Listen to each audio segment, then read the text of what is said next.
to Britain because our friend Kazuma was supposed to go to represent Japan and England. We don't know why. 2 more and I get a free waffle cone. Mm. Thank you so much, Riza, for the 126. I appreciate it. Thank you. That's a long ass time. Thank you. But yes, so Ryunosuke, I think went to Japan or went to Great Britain with Ryunosuke because he wanted to escape. I don't even know how he got on the ship, and then Kazuma was on the way there and then got murdered. So then we had to defend his murder. I think it was like an accident or something. Yeah, Kazuma smuggled him to Lodge. I don't even know why he went. And then Susato, who was our judicial assistant, was going to go with Kazuma. But then she thought it was us who killed him and we had to defend ourselves. So now she's our judicial assistant. And then we went to Great Britain. And then we met Herlock Sholmes and Iris. And we defended a couple of cases or whatever. And then we have the prosecutor, I forgot his name, who hates Japanese people. He just hates Japanese people. We don't know why. And I remember like the last case being something about like a telegram or something in Morse code or something, and some dude was trying to kill us. So there's like some conspiracy situation going on. We don't know. And we need to figure out what I was here originally for. I don't know exactly what it is that we were here originally for, that Kazuma was here for. And I don't know why prosecutor dude hates Japanese. I don't know why he hates the Japanese. And then we need to figure out what happened with why Susato got called back to Japan. No, she got called back to Japan because of her dad or something, right? Her dad got sick. Yeah, her dad got sick, and then she needed to go back to Japan. And then I forgot. Why are we going? Are we going back? I don't know where we're going. I don't know what we're doing. Let me open the game. Her dad did not get sick. What happened? What made her go back? I think her dad got like was ill or something, and I forgot like something like that. The Great Ace Attorney Chronicles. Her dad got sick. Yes. Okay. We aren't going back to Japan. Okay, cool. All right. All right, hold on. Let me get it up.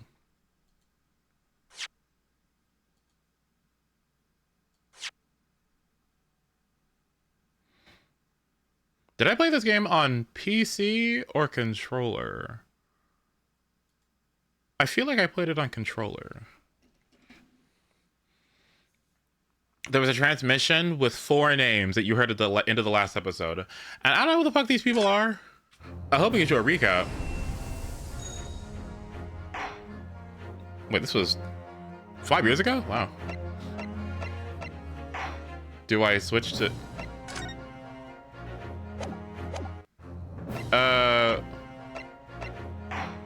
Do I...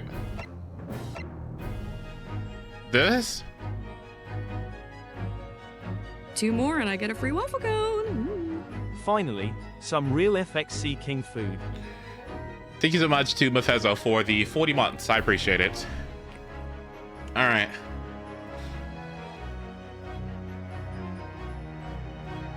You know what song I'm probably not going to hear? But I want to hear at some point, but it would require me playing the Layton games. Where's it at?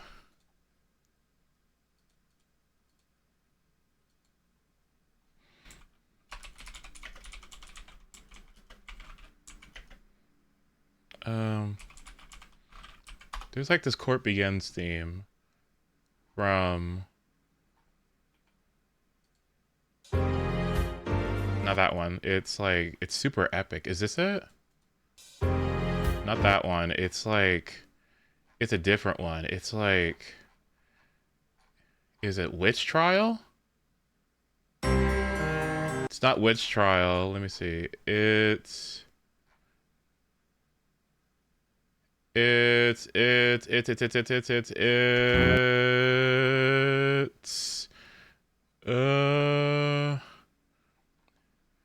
English court, witch trial. This one? I think it's this one. The Great Witch's Judgment.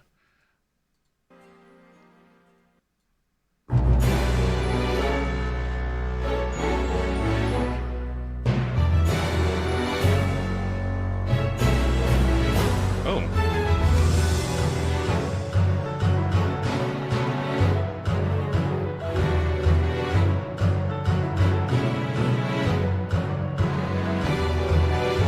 Oh. Hold on.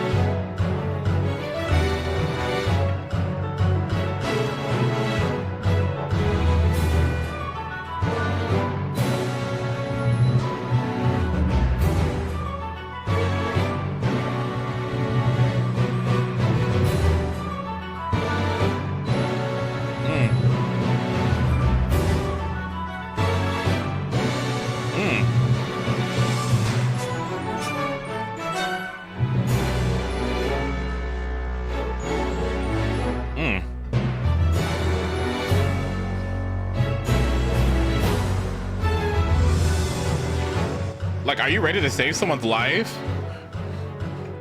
I don't think people know this Ace Attorney shit is serious. Being wrongfully blamed for crimes? You're about to go to jail, buddy, for the rest of your fucking life. Your friends, sorry. Your house, gone. You're gonna be wrongfully accused for something. You're gonna rot in there. You better get someone to defend you, else you're about to fucking die in there, okay? Like, this Ace Attorney shit is serious, all right? It's serious. Do you want to go into a prison hole for the rest of your life because were in the wrong place at the wrong time when somebody was trying to frame you intentionally and put you behind bars while they get away scot-free and you didn't do anything? You better lock in, all right? Like, you better lock in and get yourself an Ace Attorney, okay? Like, please. All right. Please give me a recap. Hello. Are those the anime cicadas? Yes. Who died? Standing here in the bright sunshine, looking out over the vast ocean. Those days in London seem like a dream. But I do miss my time in England's vast capital.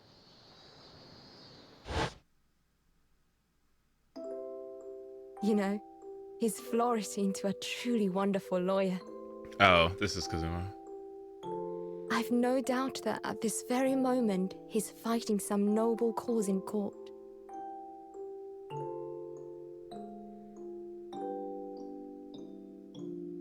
Forgive me for taking so long to come to visit you. My life has been such a whirlwind since I returned. And no one could have predicted what has happened. Just 2 months after arriving I find myself faced with another awful crime.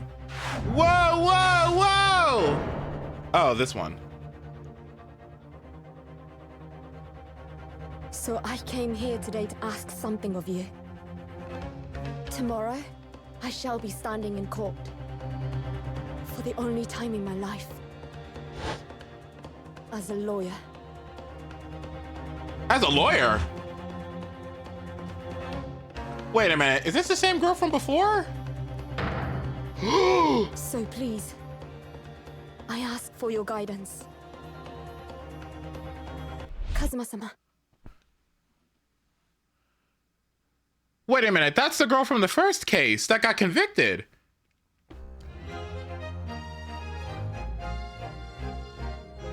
Episode 1, The Adventure of the Blossoming Attorney.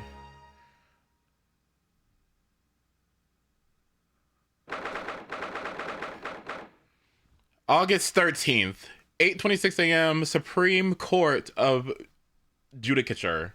Jesus Christ. We're already getting into it. Here I am again after 9 months. The Supreme Court of Judicer in Japan. Judicer in Japan. I feel so nervous, but I must steel my nerves and find a way to compose myself. Oh, you're back. Good, you're here. It doesn't do for a lawyer to be late. Oh, yes, good morning, sir. I hardly recognize you. You cut a fine figure, Counsel. But you look as white as a sheet, and those wide eyes aren't doing you any favors either. Oh dear. The truth is, I'm incredibly nervous. I feel utterly nauseated. I almost wish that I'd never been born. Goodness, not the sort of thing a father hopes to hear from his daughter, I must say. Yujin Mikitoba, professor of medicine at the Imperial Yume University. A man who, earlier in his life, traveled to Great Britain to study the latest advances in forensic medical science. And of course, my brilliant father. Excuse me.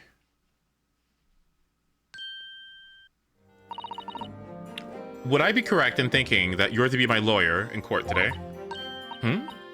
Oh, yes. Yes, that's right, miss. Well, I want to thank you for agreeing to represent me. I swear on my life. It's a complete fabrication. This whole thing. Ray Membami. Ray Membami, okay. Born the same year as I and my greatest friend. Though unusual for a woman in our time, she works at the University Research Laboratory, helping my father. And sadly, she's the defendant in today's trial, accused of committing a truly awful murder. An ace attorney? No way! Are you feeling alright? Since we started talking, you seem... well, to have become a little flushed. Oh my. It's just that... you look so gallant and dashing. Sorry? And when I fall into your intense gaze, it makes me feel rather bashful. Goodness, I don't think she knows. She hasn't realized who I am. It would seem a little plan for this trial is going to work. Oh? What do you mean, Professor Mikitoba? Even if your best friend can't see through the disguise, I think we can relax. Disguise? Yes, I've never tried dressing this way before, of course, so I wasn't sure how convincing it would be. But this does make me feel a little relieved, as you say, Father. Father? What? Is that you, Susato? I'm sorry I didn't say something sooner, Ray. It's just that... No, what are you doing? What's going on? What? That varsity uniform, that varsity cap, that varsity cape, that varsity badge. Look at you. You look... look for all the world just like a student of the Imperial Yume University. A male student? I'm so glad you think so. It means all my preparations have been worthwhile. I woke up 4 this morning to make a start. But I don't understand. Why are you dressed like that? Well, you see, it was the only way. The only way she would be permitted into the Supreme Court to take your defense in this trial. But my defense?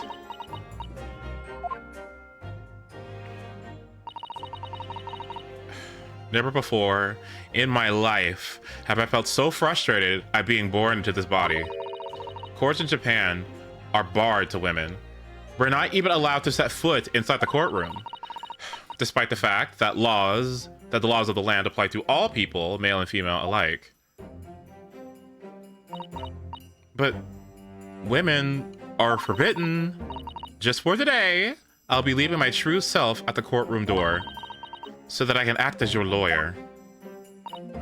Oh, Susato, you'd go to such lengths for me? Of course, you're my greatest friend. I just worry that I shan't be the lawyer you deserve. Oh no, I have complete faith in you. Ray. It's so strange though. I mean, you're such an accomplished judicial assistant already. And yet, just because you're a woman, what a wretched reason. I mean, why shouldn't you be allowed in court? You're so gallant and dashing. Ray, please don't look at me like that, with those flushed cheeks and those doting eyes. Oh, I'm sorry. It's just, you really do look so dashing. Yes, you've mentioned that once or twice. You should be pleased. It means you look convincing as a man. I am pleased, I think. It certainly helped bolster my confidence today. Ray, you're managing to put on a brave face in all this, but I can see through it. I notice how your shoulders are slumped, and how you're trembling ever so slightly. Susato, you do believe me, don't you? I didn't do it. I couldn't have. I mean, murder? Of course. You have nothing to worry about. Your conscience is perfectly clean. Isn't that right? Yes. Yes, it is. Perfectly clean. I have absolutely no doubt in my mind about your innocence, which is why I'll stand by you until the bitter end in this trial. Whatever happens, I'll always be by your side. Because that is what it means to be a defense lawyer. That means so much to me, Susato. Defendant! Counsel! Court is about to begin. Proceed to the courtroom at once. Well, you should go in at once, Ray. If you're late, the judge won't hesitate to pronounce you guilty. Oh. Stand aside! Do we need Capcom creators up? Ooh. That's a good idea.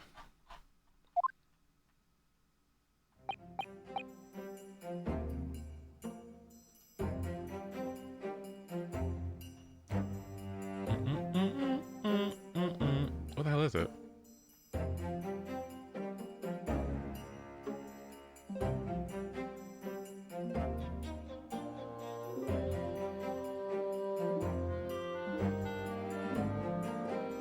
There we go.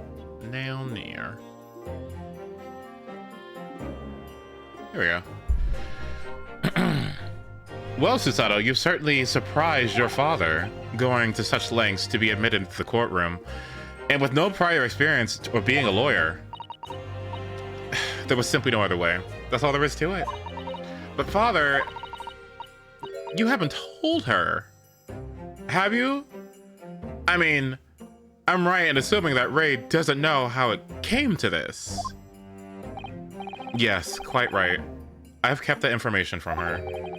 It would only worry her if she found out that no other lawyer would agree to take her case. I didn't want to burden her with all that. And is it true? The reason why every other lawyer is refusing to take the case? Is it really because of who the victim was? We should be making a move now too.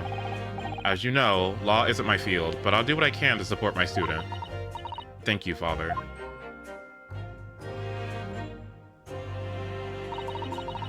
I am Susato Mikitoba, a judicial assistant. 8 months ago, I accompanied a student of law on a study trip to Great Britain. But 2 months ago, due to unforeseen circumstances, I found myself back in Japan. Wasn't he sick? How many times have I wished that he were here, I wonder. Still, I have no choice but to steel myself for the trial ahead.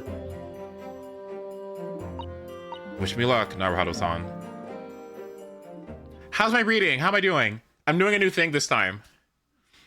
I'm like scanning it all with my eyes first, and then I'm reading. Like the new technique I was talking about. It feels good. I kind of like it. Wait, it's kind of weird. But I like I said, scrolling, when the game kind of just scrolls like that and you read it as it's scrolling, you don't know what's coming, and so you don't know how to like read it properly. So I guess I have to kind of skip that, which is a little annoying in Ace Attorney because like characters like emote in the middle of the way they speak, so it's a little bit weird, but I hope it's fine.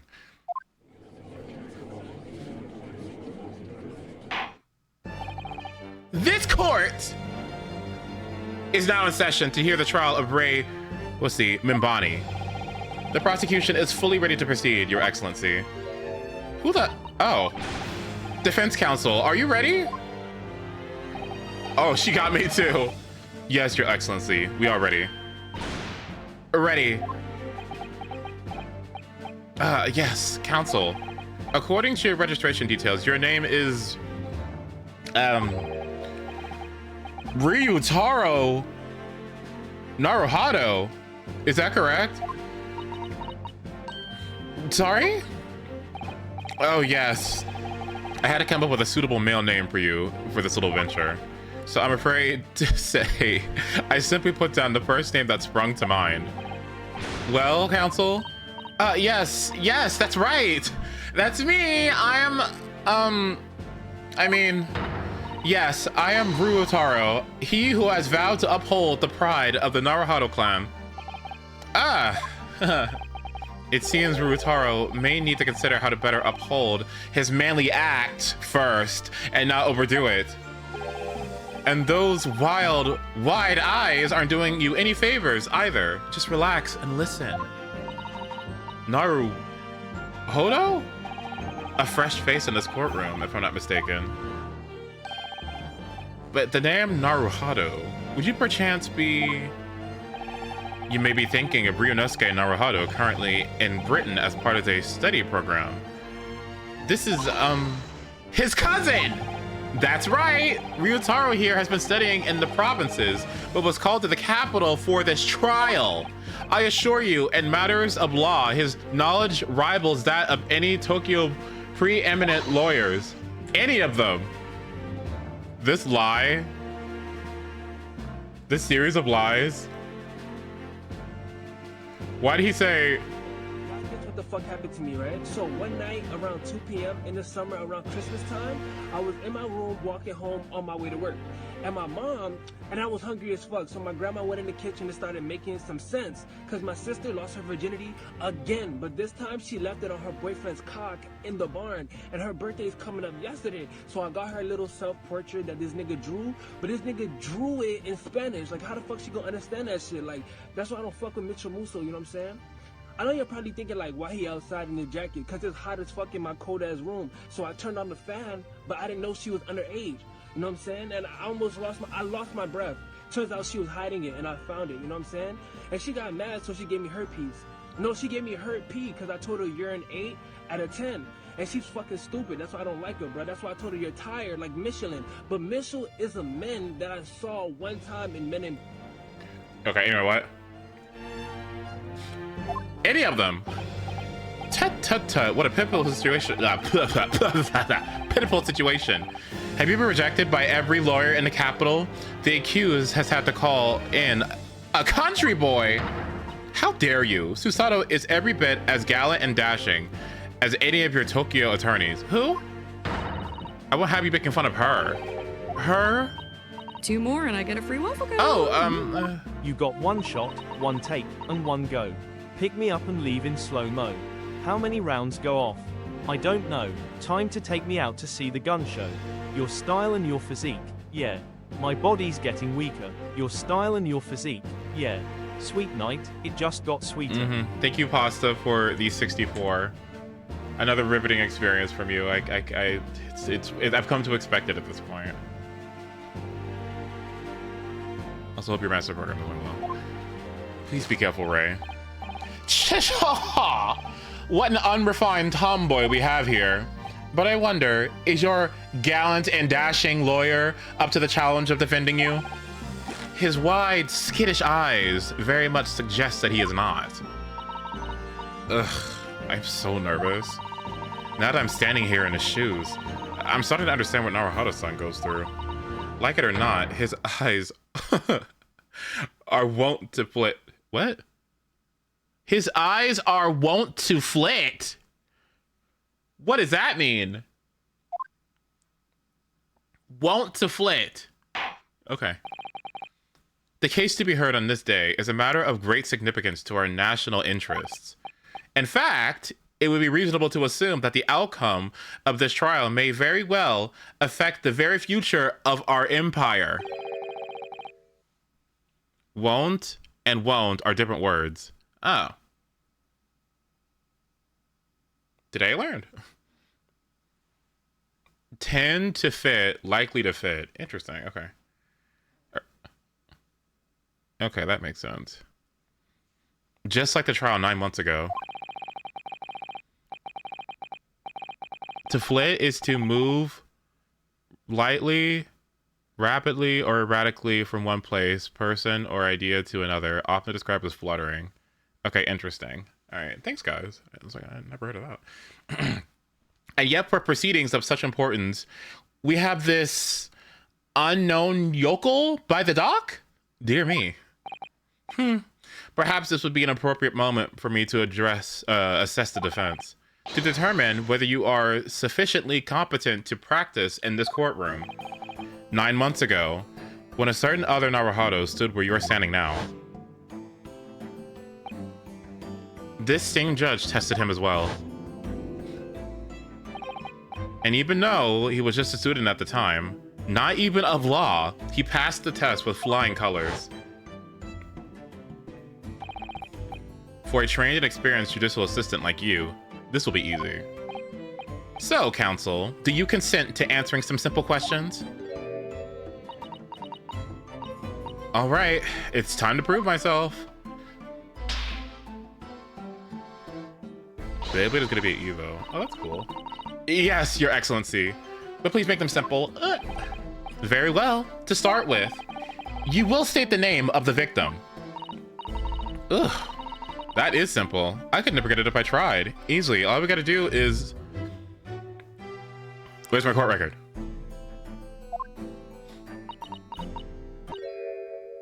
Where's my court record? Hello? What's the matter? Now that I'm standing here in his shoes, I'm starting to understand something else Naruhodo-san goes through. Like it or not, mines are... wont to blank.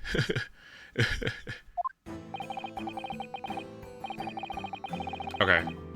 Likely to... Okay. It's not surprising, really. It is your first time in this position, and that guise. Even a bright spark like you is bound to flicker and falter a little under the circumstances. Oh dear, this is a dismal failure. Don't fret. You need to only use the knowledge you gained as a judicial assistant to overcome the problem. Of course, the court record. Yes, the answer will be amongst all the key information about the case in the court record. That's right, just use the right button to open up the court record. Then you need to flip to the people section with the right button. And don't take too long over it. His Excellency is watching you closely.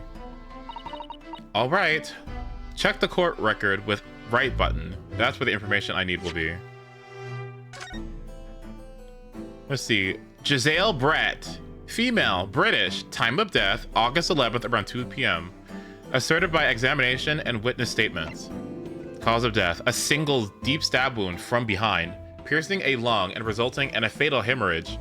Death would have occurred within minutes. Would have. I don't like that. Notes, extreme meiosis. What is meiosis? Let's look that up. Let's take a look.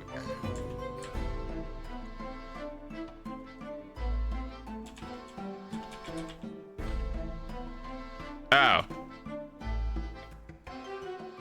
Oh, never mind. Sorry. I mean, I still want to look it up. Hold on. Meiosis.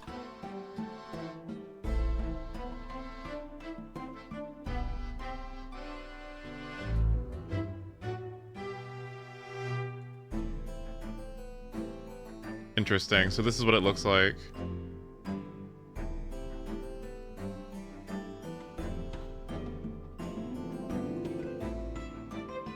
Boom. Wait, hello?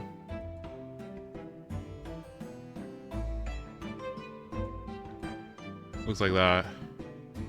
I guess your pupil gets like really small too. Like when you shine a light. Interesting. I wonder what that means.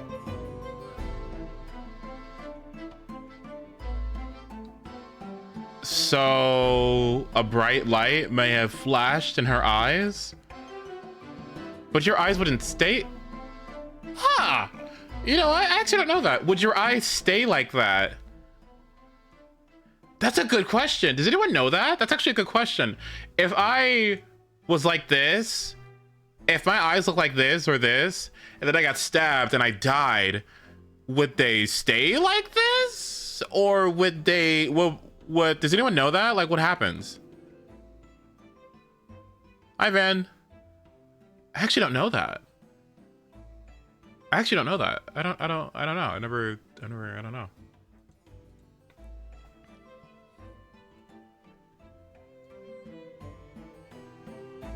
Should I look that up?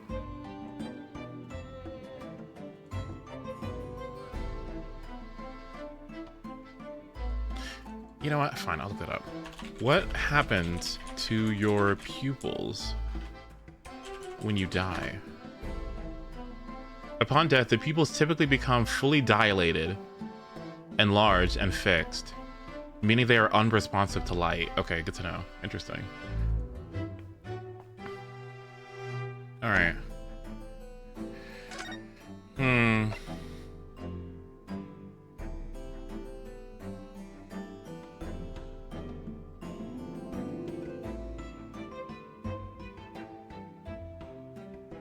Why would that happen?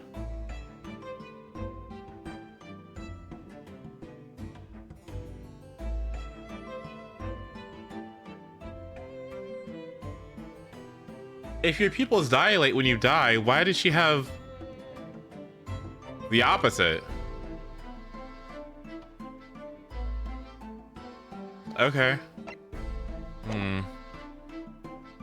That's weird. Was she drugged out?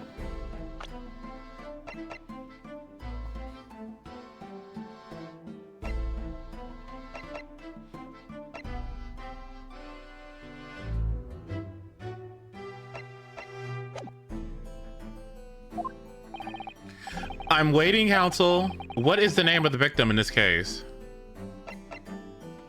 I mean, hello. It's Giselle Brett. Yes! Yes! Where is it at? Yes! Yes! The name of the victim who lost her life in this case is Miss Giselle Brett. Giselle Brett. A name that this... a name that will never be forgotten in the courtrooms of our country, I'm sure. Correct. And being a member of our empire's judiciary, you will be aware of the significance of that name. So, let me pose another simple question. As you know, Miss Brett was a visiting student from the Empire of Great Britain. Why then is her name indelibly associated with her own empire's judicial history? What did she do? I briefly remember this. Visiting professor, Dr. John Wilson. Dr. John Wilson, something, I think that was Holmes or something? Obviously, you won't have forgotten that case from 9 months ago, right? But it's proving hard to recall the finer points. Everything you need is included in the court record. Obviously, I still remember. That was the start of everything. Giselle Brett, behind the woman's persona, was the face of a killer. Yes! 9 months ago, a visiting professor of medicine at the Imperial Yume University was killed, and the culprit was Giselle Brett. Yes, she was a killer. When did we finish the first game? Oh, a while ago. At the time, our country had just signed a new treaty with the Empire of Great Britain, and it was in the midst of this delicate diplomatic situation that the incident occurred. An Englishman, Dr. John H. Wilson, was shot dead, and this is the father of, what's her name? The little girl, and partner of Holmes. I believe he was an associate of yours, Professor Mikitoba? Yes, I was indebted to that man. He'd been my mentor when I went to London to study forensic medicine. Indeed. It was I who visited him here, to Japan, as a visiting professor at the university. Naturally, the murder of an Englishman on our soil was a matter the government wished to resolve rapidly. Indeed it was, which is why a secret trial was concluded here in the Supreme Court.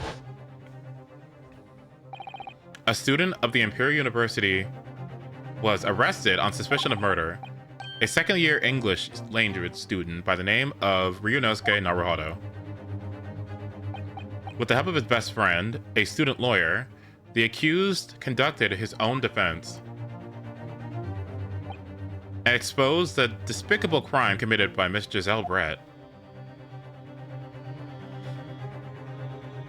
Okay, so there is a motive here then, I guess. Miss Brett eventually admitted to her crime. However, when questioned about the motive that drove her to take Dr. Wilson's life, she gave no satisfactory answer before the trial reached its conclusion. Immediately after the trial, the British government brought its consular jurisdiction into play. We were unable to sentence Miss Brett according to our empire's laws. It was decided that she would be removed to Shanghai, China instead. Why Shanghai? There is a British consular court there. I said that wrong. Correct. I oversaw the negotiations personally. The date of her transfer to Shanghai was finally settled upon only last week. All that remained of our empire's obligation was to see the woman safely on board a steamship. And yet, the very day before her departure, the Englishwoman was killed. Only the day before.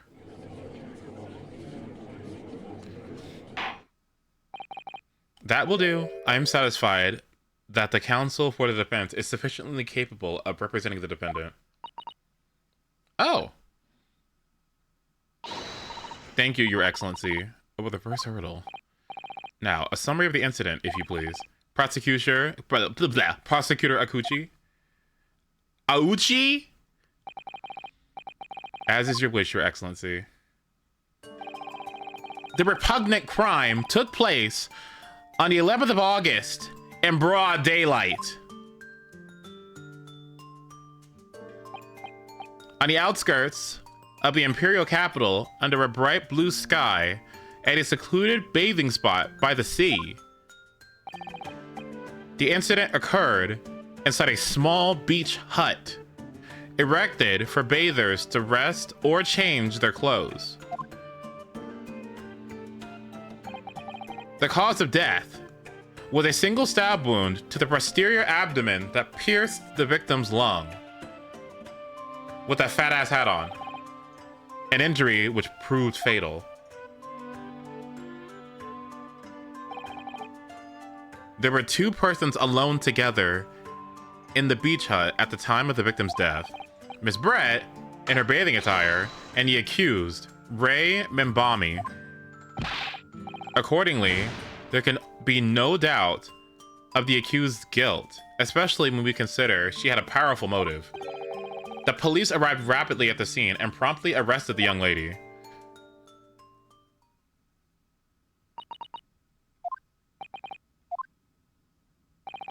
Well, there you have it. That extraordinary description of events leaves me somewhat lost for words, I must say. That's certainly true. The prosecution's summary was full of words that raised an awful lot of questions. As a lawyer, I really ought to pick up the prosecution counsel on what he said about the powerful motive. You're clearly exaggerating. Powerful motive is a blatant overstatement. Tut tut tut. Is the yokel boy using long words he doesn't fully understand? I beg your pardon? No matter. Let us put this to the accused, shall we?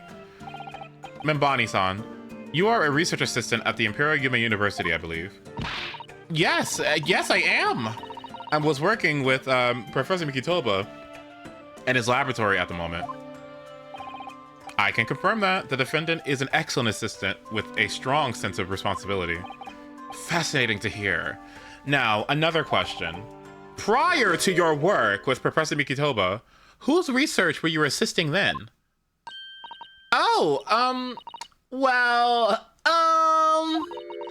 I was studying under John H. Wilson. Dr. Wilson? The visiting English professor who was murdered by Miss Brett 9 months ago. Oh, okay, guys, hang on. Okay, listen, it looks bad, but it looks stupid now. The accused had a deep-seated respect for her former mentor, Dr. Wilson. Is that not true? Well, yes, Dr. Wilson was a wonderful man. Interesting. Then tell the court what deep-seated feelings you had towards the Englishwoman who killed him. Well, obviously I was filled with hatred for what she had done, a powerful hatred. Oh, no, Ray, no, girl, be careful what you're saying. The motive was revenge. Plain and simple, Your Excellency. Well, it was clearly a trap all along. How wicked of him to use Ray's undying respect for her mentor against her like that. I must find out more details, and something we can use to bolster our defense. As a lawyer, I really ought to pick out the prosecution on what he said about being alone together.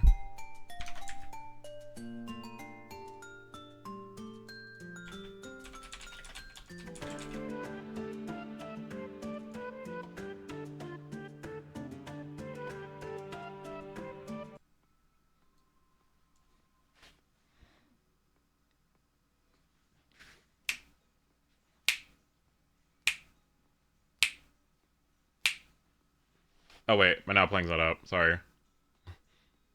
1 second. There you go. Alone together.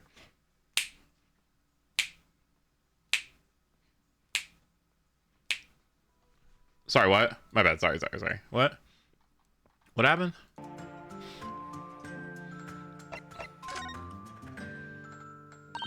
How are you alone and together? Membani-san. Yes, what is it? Naruhado-san. I'm really starting to wish that we'd make my alias Rubataro Sosano. Please tell the court exactly why you were present at the bathing spot with the victim in the first place, and why you were alone with her. Oh, well, no, that's not true. It wasn't like that at all. There were other people present, a detective who was guarding Miss Brett, for starters. I was just asked to accompany Miss Brett as a companion, that's all. But let us be clear. At the moment of her death, you were alone together with the victim in the hut. You and no one else. The truth is, there's only one person, or only one reason why this young woman accompanied Miss Brett on her bathing sojourn? Where the fuck that is.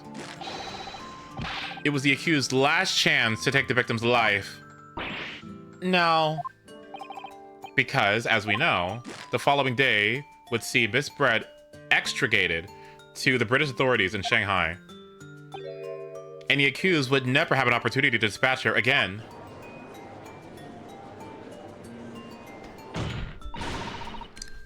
Let's kindly refrain from the conjecture, counsel, okay? Why the fuck would I do that when she was about to be in jail already? Who gives a fuck? Tish ha. The prosecution counsel seems to be enjoying using provocative tricks like that. But for now, at least, we need to assemble more facts. Try not to let him go to you. Oh dear. This is really terrifying. But Father's right. We need more information. As a lawyer, I really ought to pick up the prosecution on what he said about the bathing spot. If I may, Prosecutor Ouchi. What do you want, you fresh-faced young yokel student? I wonder, could you please explain? You mentioned a bathing spot. My apologies. Clearly, my modernity has confused the poor country bumpkin's simple mind. Bathing spots are the very latest trend in health practices from the West. We are told that bathing in the water of the ocean is curative, therapeutic, and excellent for the skins. No, that's not what I meant. I was referring to the fact that Miss Brett had, to all intents and purposes, been found guilty of murder. Why would a known criminal have been relaxing by the sea?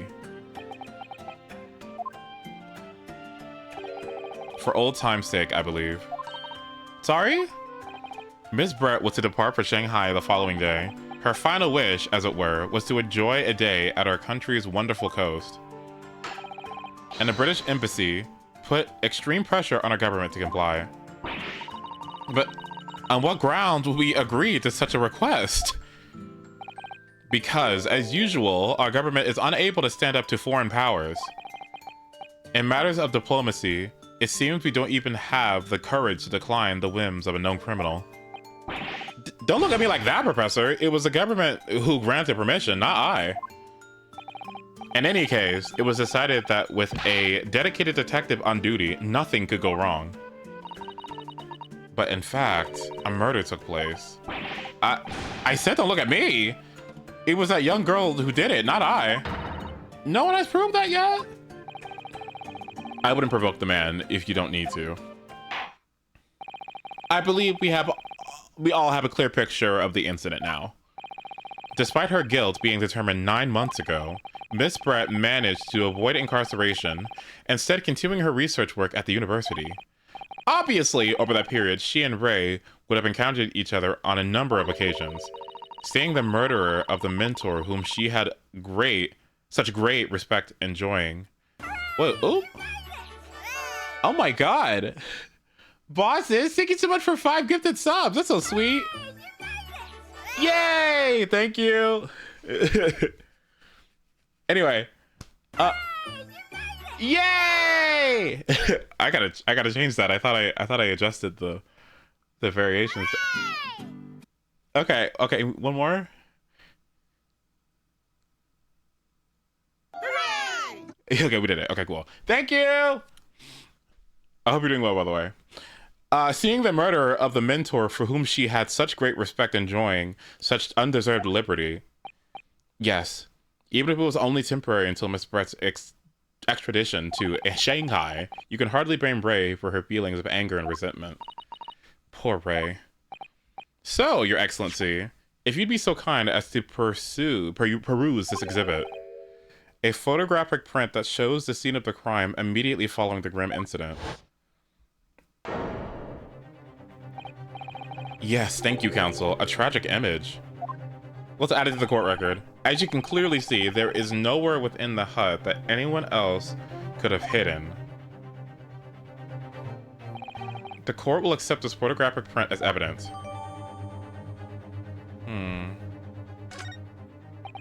As I understand it then, the victim and the defendant were alone inside the beach hut at the time. This is deeply troubling, I must say. The finger of the guilt points firmly at the defendant. Well, Your Excellency, naturally the prosecution has much more to its case. We intend to prove the accused's appalling actions beyond all possible contention. To that end, I can confirm we have multiple witnesses to the crime and damning evidence. Witnesses? But who? One of whom, I might add, is a highly respected police detective. I assure you, the testimony of these witnesses will leave no room for doubt. Ugh.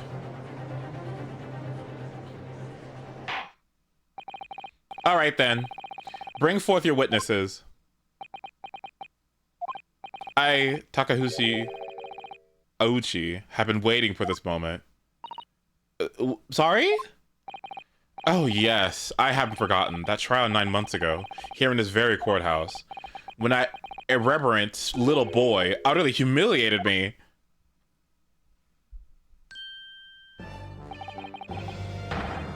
Ryunosuke Naruhodo. What? Yes? This insult to the Ouchi family name will never be forgotten. You become conceited with age, Counsel, but the old have to stand aside and make way for the new. It is the way of the world. May you never forget that.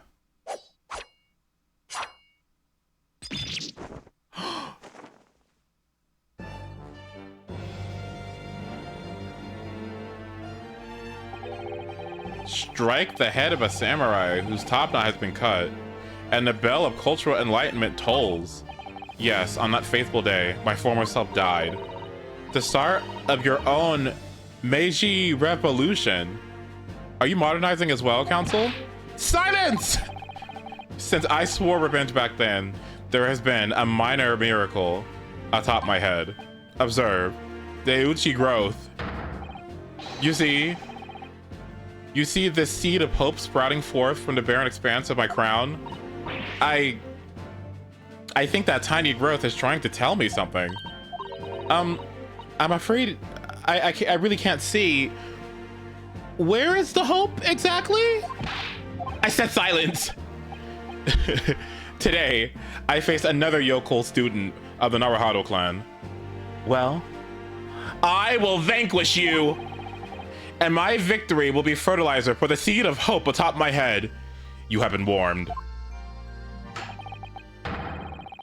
With that, the prosecution calls the witness to the stand. It looks like the stakes are high on both sides in this trial. The prosecution and defense each has much to lose. A haircut is hardly comparable to Ray's life. I'm not gonna say it right, by the way, you know what? What are these two doing here? Oh my god! What are these two doing here? Oh my god!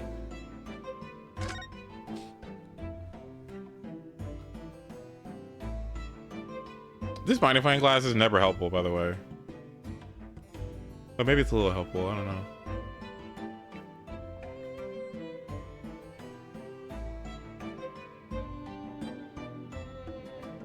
Oh god, there's so much to analyze here.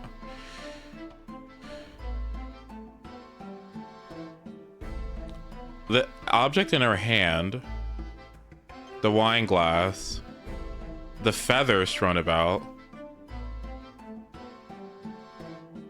struck from the back. Well, this makes no sense. If she was struck from the back, and she was sitting in that chair, that means somebody was back here. Look at this hole in the wall. Somebody had to have gotten her from back here. Because usually if there's two people in the thing, you would stab someone from the front, right? Unless you got a stab from back shots. That doesn't make any sense.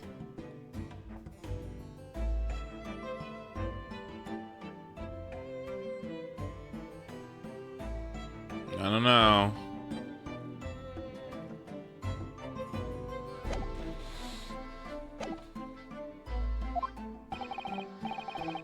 Chief Inspector Satoru Hasanaga, Imperial Police Bureau. I am a disguise, obviously, so I can go undetected. And I am, well, I'm the next big thing in books. An author renowned throughout the capital, in fact. Yes. Soon to be sold out. A satirical I Am a Cat, a sensational success by Soseki Natsume. Oh my goodness. Struggling student from the provinces, please. You needn't be in awe of me. I needn't. It is only natural that you'd feel nervous in my presence. But all of you, please relax. Call me Soseki even. Yes. What on earth is Soseki-san doing here? Tread carefully, Susato. That author fellow knows you from your time in London, doesn't he? If he exposes you for who you really are, this will be over before it's begun. Yes, of course, I know. I presume Soseki-san wouldn't have forgotten about me. I certainly can never forget him. Although he does seem to have changed somewhat in the last 6 months or so it's been since I last saw him. And for Inspector and And as for Inspector Hasanaga, that amazing outfit is hard to believe. Do I have something on my face? Well, your glasses for one, although they don't seem to be helping you see. Thank goodness he doesn't recognize me either. I suppose it's a disguise, isn't it? I thought that appearing here in the clothes I was wearing at the time would make for a more faithful testimony. It is my guiding principle to carry out all testimonies flawlessly. Well, I can appreciate why an Imperial Police Bureau and detective might have been present. But what business did a writer such as yourself being at the scene. Being at the scene, Soseki-san. I forgot if we told you last time, but Soseki is an actual real person in history. What did he do? Well, you see, I have been asked that day to give a lecture on the morning of the incident in the Imperial Yuma University Grand Lecture Hall, no less. At Yuma University? At the lecture, I had a very pleasant conversation with a researcher from the medical science department, okay? The professor over there, in fact. With Professor Mikitoba. Yes, that's right. It was arranged by one of the newspapers. They wanted some story or other about two former students who had studied in Great Britain. Of course, being a renowned author, the press never leave me alone. They secretly spy, snap shots, scribble stories, and scope my privacy.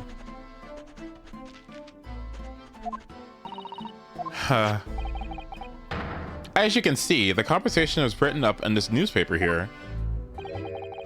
Read it at your leisure, my provincial struggling student friend. I have plenty of copies. Thank you very much. He practically threw that paper at me.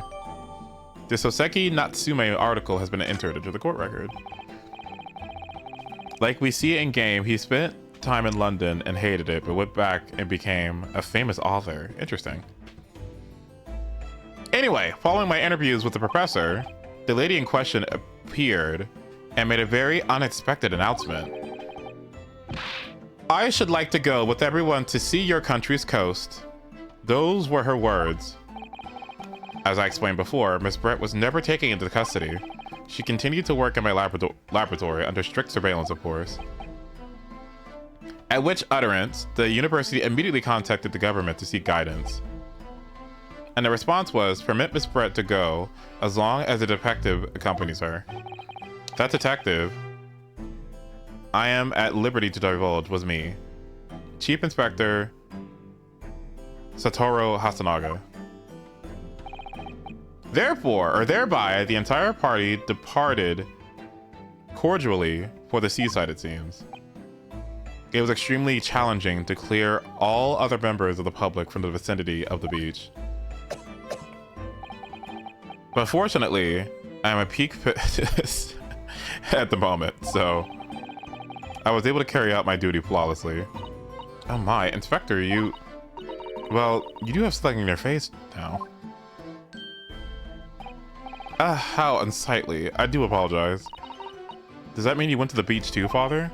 No. Fortunately, I had work to finish off. But unfortunately, of course, it meant that as my assistant, Ray was invited to take my place. Of course, being a renowned author, I didn't like to decline the invitation. But only if I had never seen that awful sight. Relentlessly racked by remorse and regret. Very well. I must now ask you to present your formal testimony to the court. You will give an account of all that you witnessed on your impromptu excursion to the beach. Of course, Your Excellency. Relentlessly racked by remorse and regret, I am.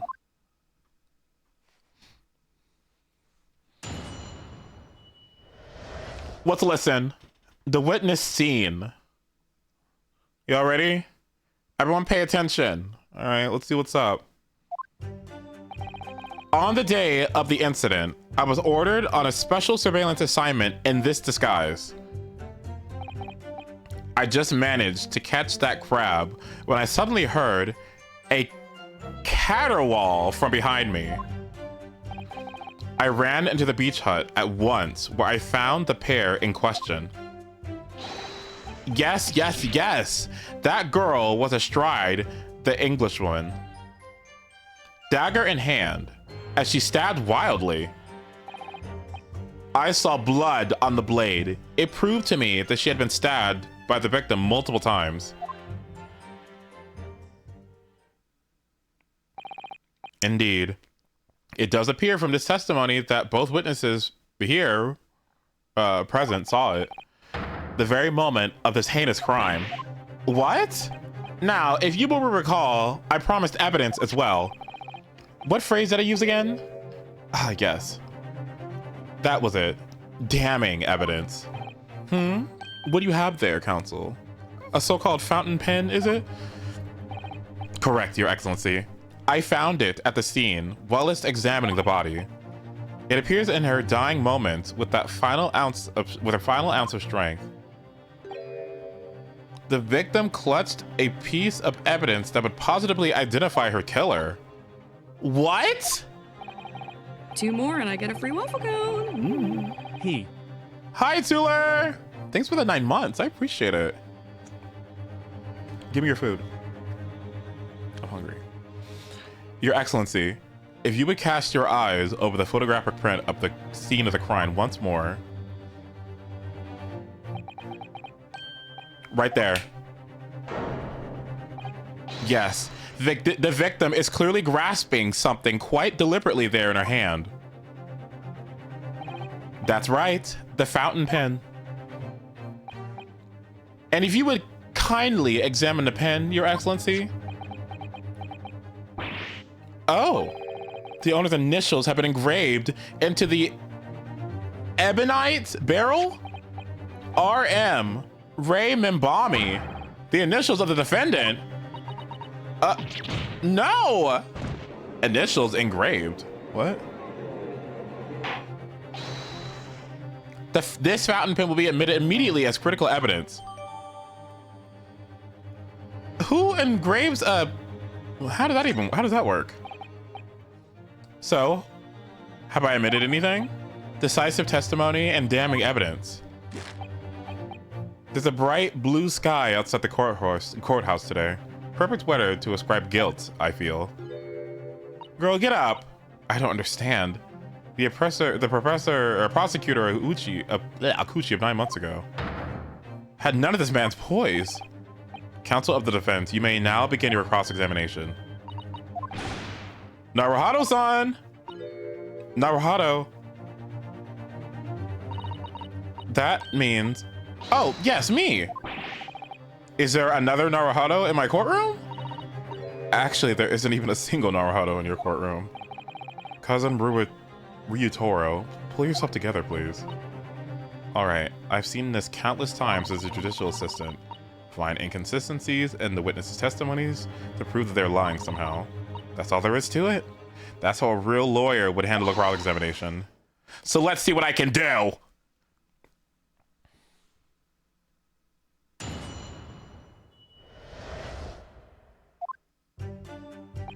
Yeah, hold it. Hold on, listen. And that Jody disguise? Correct. Wait, no. I mean, it wasn't the first time I'd worn this swimsuit for a dip in the ocean. It's tried and tested. Do what must be done to keep the Englishwoman under surveillance. So those were my orders that day. And this tried and tested outfit was the answer. Being able to blend flawlessly into a crowd is an important part of a detective's job. You know what's an important part of my job? We need to examine this evidence. So what's going on with this newspaper article? Is there anything of note here?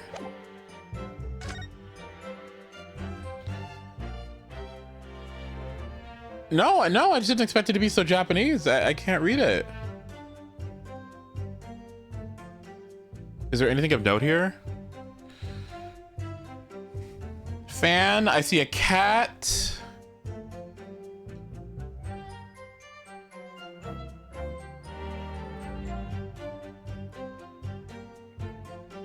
I see a, what looks like a tear?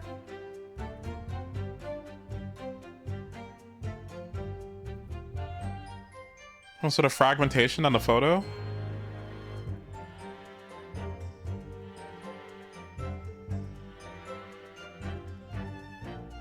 I don't see anything else of note here. What about the actual metadata of this newspaper? A newspaper about the discussion between my father and Soseki-san. Okay.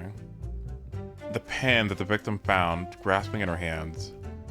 It contains the initials RM. Ron May!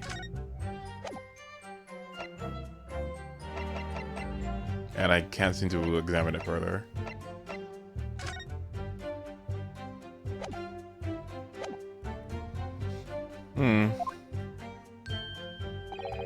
I submerged myself in the water, leaving only Mr. Turtle floating inconspicuously on the surface. Mr. Turtle loves water. Why is that important? Mr. Turtle loves the water. But there was no need for you to blend in into the background in this assignment, really. Was there? If that made you late arriving on the scene, I think perhaps you had your priorities wrong. Ahem. Perhaps I shouldn't pursue this line of questioning any further at the moment. I just managed to... Yeah, hold on. Hold it. You describing the victim's scream, presumably. Soseki-san?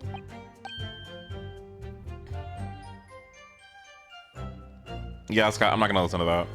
In more literary terms, you might say that it was a scream that could have pierced the heavens.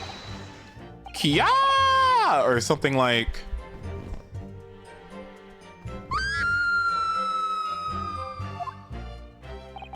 Of course, that's just a metaphor. We renowned authors are wont to describing things, so... Soseki-san wasn't like this at all in England. Anyway, I spun around at the noise, and the beach hut immediately fell under my gaze. Yes, the beach hut.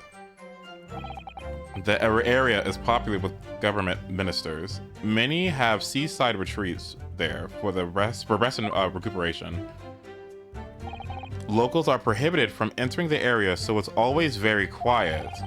The beach hut is a simple structure, erected as a place for people to change or take refuge from the sun. Although the Englishwoman commandeered the hut for herself, which meant that I was forced to change into my swimwear on the sand. I imagine that was rather embarrassing for you. Well, anyway, I tossed the crab aside and headed for the beach hut at a run. Or, in more literary terms, I decrabbed and beetled off hut-wise. I ran into the beach hut at once, where I found the pair in question. Yeah, hold it. Hold it. Wait, by pair, you don't mean to say... But how could that be? No, you misunderstand. Obviously, I meant the victim and the defendant, Rei Mombani-san. Oh. It would have been helpful if you could have just said that from the outset. If you jump to conclusions, you have to expect to fall flat on your face sometimes. Dear me, pinning our hopes on such an outside chance. Foolish, very foolish. It really was an outside chance. I just wish I realized that sooner before I said something silly. So, Inspector, why don't you tell the court exactly how you found the aforementioned pair in the hut? Well, it was a sorry sight, a really grisly scene. I parted the Norin curtain hanging in the doorway and stepped inside only to see the defendant leaning menacingly over the lifeless body of the victim sprawled on the sand. Ooh. My glasses very nearly cracked at the ominous sight that met my eyes. How thoroughly appalling. Ugh. He doesn't appear to be lying here. Well, Soseki-san, can you confirm what the inspector was saying, I wonder? You'd like a literary man's opinion? Yes, that young girl was astride the Englishwoman, dagger in hand, as she stabbed wildly. Wildly? I ought to present my evidence right now, because there's only a single stab wound. Wildly? Hold it! Stabbed wildly. But according to the autopsy report, it says a single stab wound. So who's telling the truth? Who's lying? Somebody's lying here. You actually saw her do it. Oh, indeed. that terrible specter, the terrain inspector, the bloody torrent, the author's torment. Oh! Every sight and every sound is still carved in my melancholy memory. That was my impression, at least, as the future literary sensation. Counsel, what on earth was that shrill, effeminate scream? Oh, no. What are you insinuating? As a manly Japanese man as you. I'm as manly as a Japanese as you. I wonder if I might interject here, Soseki-san. Something you said is troubling me. That was my impression. Were your words just now, I believe. Hi, Jakey. What's this? So you mean to say you're not confident that you really did see what you described?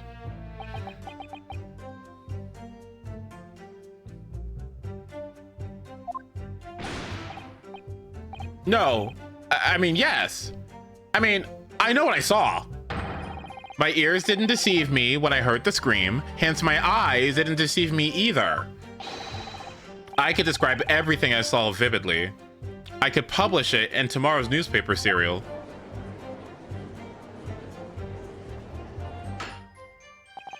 It sounds as though the next installment of I Am a Cat may take a macabre turn. I think this is a fool's errand. The more we press your author friend on what he saw, the more entrenched she's going to become. Oh dear, how awkward. Let me go back to that pose he did actually earlier. Let me look at that. Hold it! Let me see that pose. This pose? Wait, hold on. Yolande? Wait, hold on. Things are about to get dicey. Hold on. Wait.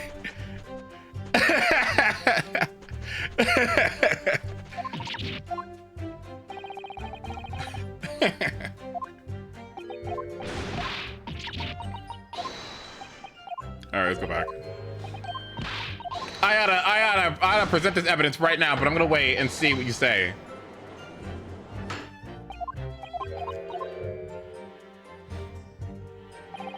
I saw blood on the blade. It proved to me that she had been stabbed by the victim. That she had stabbed the victim multiple times. Hold it! Hold it, listen. She was stabbed multiple times.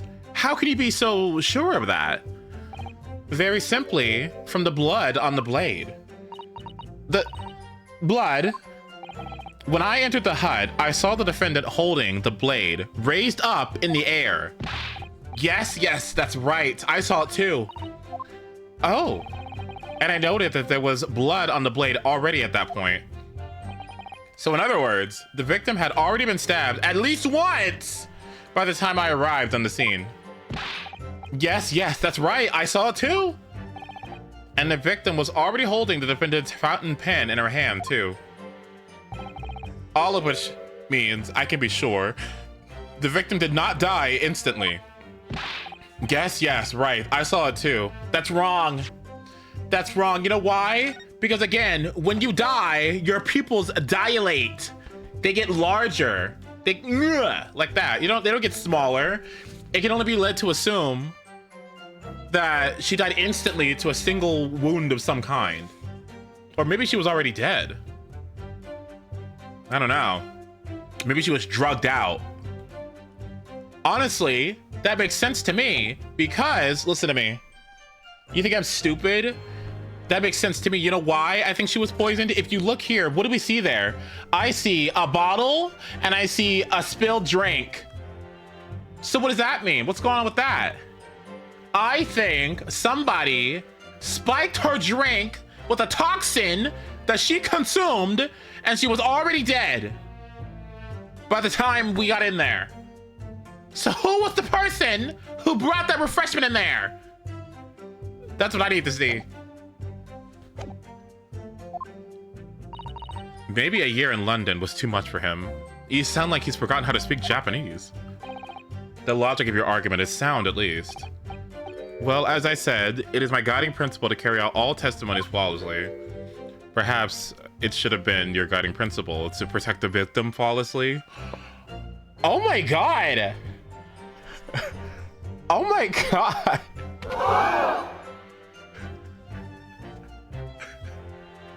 Oh my god. That's just my personal opinion, of course. I would have been gagged too, buddy. Counsel, you will refrain from mocking the witness. Oh no. I just have so many thoughts whirling around in my head. It's all I can do is stand here, wide-eyed and mute. Goodness, my dear, you really must try to calm down. But how am I supposed to try and find an inconsistency in what the two gentlemen are saying? I don't know why. I don't see why either of them would have any reason to lie. What you must remember, I think, is the witness may inadvertently lie at times. For various reasons, a misunderstanding, a mistaken observation, a delusion even. You could even say, an angel's a delusion. What's important is that we determine the truth, and there's only one sure way to do that. Yes, with evidence, of course. Spoken like a true judicial assistant. During the testimony, you can chill. Yeah, I know what to do.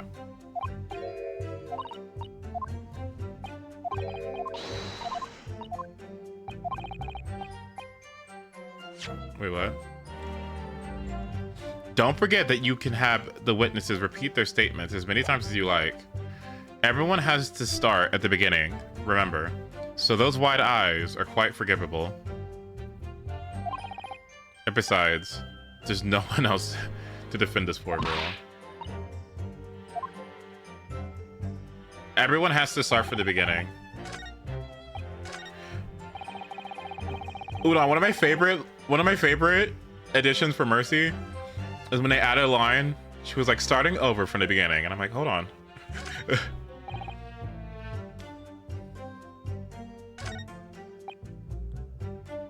It proved to me that she'd been stabbed multiple times. Hold on. Hold on. I'm gonna object. Objection!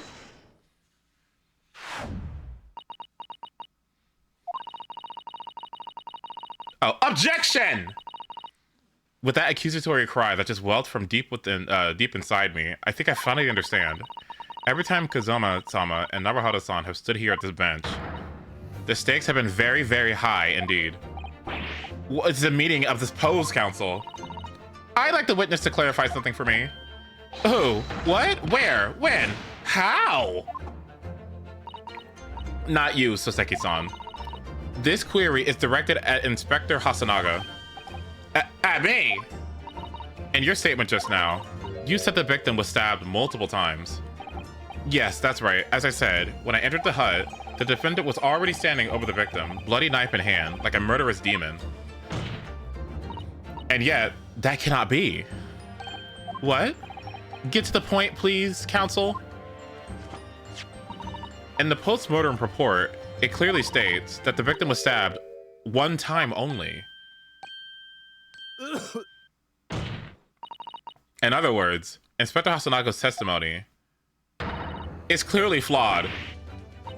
And Soseki-san, me? You claim to have seen Membani-san in the throes of stabbing the victim.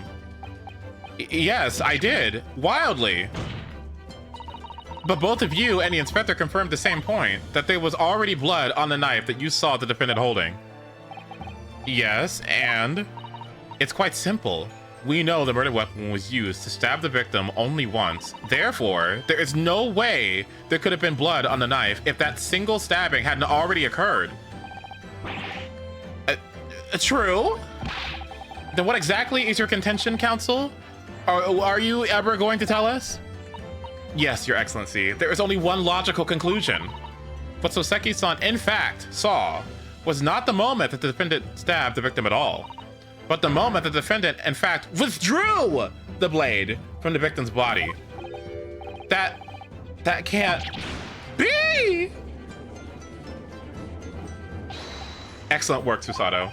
You exploded at them with the objection, and then proceeded to pull them apart systematically. Objection! Oh. Tish, haha. Well, this takes me back. Yes, I seem to remember your cousin staged a scene much like this at that trial 9 months ago. a half-witted child with a half-baked objection attempting to steal the show. You're right. There were some certain similarities. Except that so-called half-witted child managed to outwit the prosecution, who only has half a head of hair. Slander! My head is quite adequately dressed.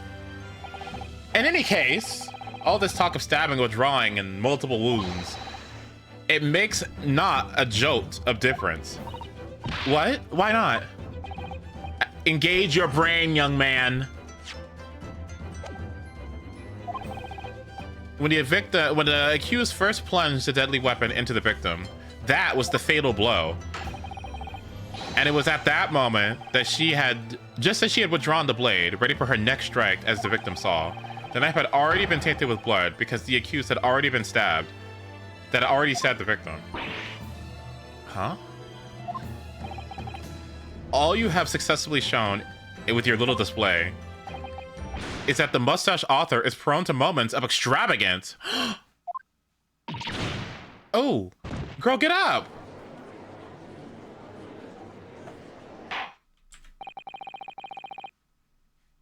Oh my God.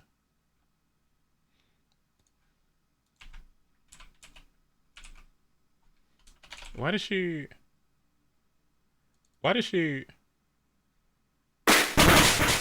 Damn, girl, get up. Oh my God. If the defendant was seen holding the blade at all, that it's sufficient grounds for actions to be viewed with suspicion. But if she was withdrawing the blade, then we're back where we started. Sorry? Consider this, young yokel boy.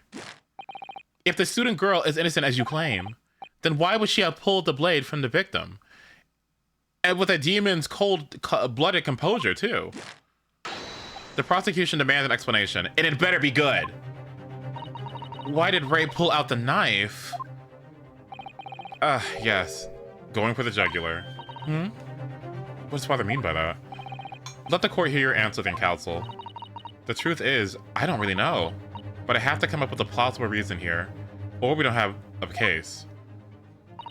The real reason why the defendant pulled the knife out of the victim's body was surely that she could save her life, hide the knife, stab her again, save her life!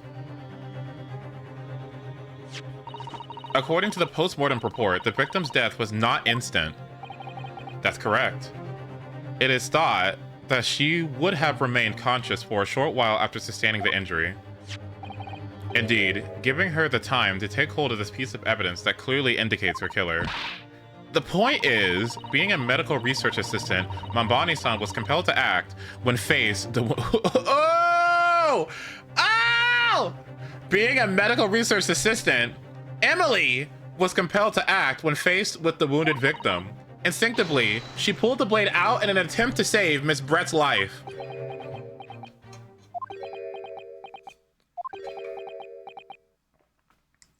Don't you leave stab wounds in? Wait, how are you supposed to deal with a stab wound? Aren't you supposed to leave it in?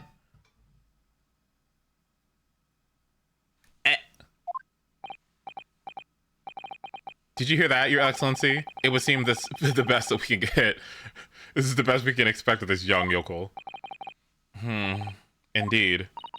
Ugh, is it just me? Or does it feel... Is it just cold in here? Or is it just me?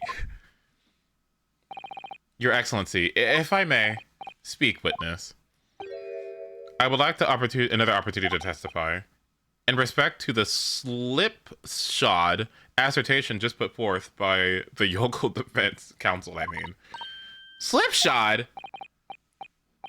An excellent idea, Inspector. Our young yokel has a modicum of knowledge when it comes to the law, it seems. But in a matter of medicine, he appears to not possess one iota of common sense. Very well, Inspector. I will permit your request. You will testify again before the court on the subject of the defense counsel's assertion. How would you... Yeah, aren't you supposed to leave it in? Forensic medicine primer. Pulling a blade from a wound without thinking could cause heavy bleeding! That's basic knowledge that any medical research assistant with an ounce of sense ought to know. In other words, there is no good reason why the victim or why the defendant would have tried to pull the knife from the victim. Let's not forget, the young student did have a motive for killing the victim. The man the victim murdered 9 months ago, Dr. Wilson, was the defendant's. Was his what? Was the defendant's highly respected mentor. Is what you said true, Inspector? Could pulling a knife from a wound really cause the wound to bleed heavily? Yes. Think of the weapon itself as a stopper in the wound that prevents excessive blood loss. Until a doctor is ready to provide proper treatment, the stopper shouldn't be removed. Oh, I see. This is why yokels should stay on the farm. Even a quack from some obscure mountain village would have such basic knowledge. Anyone who's ever given someone a little poke with a knife and pulled it out again knows it. Oh, well, I've never stabbed anyone, you see, or pulled a blade out of a wound, so... Of course you haven't. I didn't bring you up to behave like a bandit. Father, is it true what they're telling me? Yes, it's basic remedial knowledge for medics. Ray would have been well aware of it. If she were to claim ignorance of such fundamentals, that would prove fatal in many ways. But then, why would Ray have done it? Could she have pulled out that knife in full knowledge so she could be prayed over Miss Brett? I have an idea! Oh, me! I have an idea, I know! Do you want to hear my theory? I have a theory. I have a theory. Does anyone want to hear my theory? I have an idea. Anyone?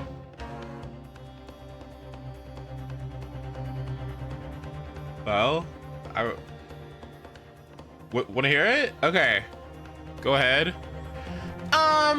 Well, to me, I think that if I was bleeding a lot, I would want to stop the bleeding through my blood clotting, right? And so I think what I would do is I would either leave it in or I would apply ice. And according to my calculations in this photo, I see ice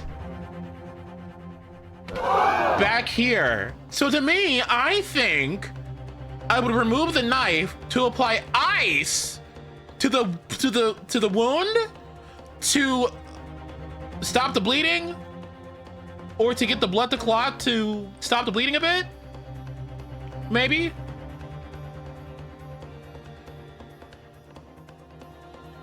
That was probably what she was thinking, right? At least I think that's how it works, right? Ice reduces bleeding, right? Does ice reduce bleeding? It constricts blood flow, right? Or something with the vessels. When you are trying to stop bleeding, all you gotta do is bind wound tight with a bandage and apply ice with direct pressure for 10 minutes. Neat. Bleeding from most injuries can be stopped by applying direct pressure to the injury. This keeps from cutting off the blood supply to the affected limb. Where there is severe bleeding, where a major artery has been severed, pressure may be insufficient and a tourniquet may be necessary. Applying ice to wounds may constrict blood vessels, helping the blood to form a clot and stopping the bleeding. Okay, well, that's what I'm assuming.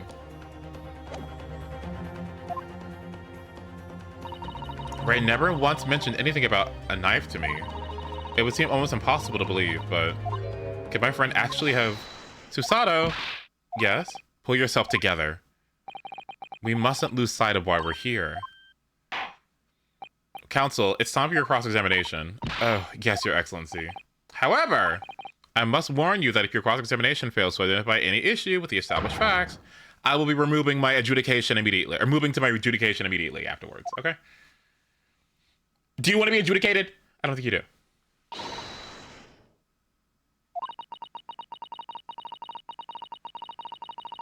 Believing in your clients and fighting for their cause until the bitter end. I know it would be hard, but I had no idea it would be this hard. Right? That's a good idea, right? You know. Well, the last thing I need to verify, is there anything that she could have wrapped it in, right? She could have used, isn't that what this is? Constrict the right? You could constrict it using this string here, right? The blood wound, isn't there something kind of around it anyway, right?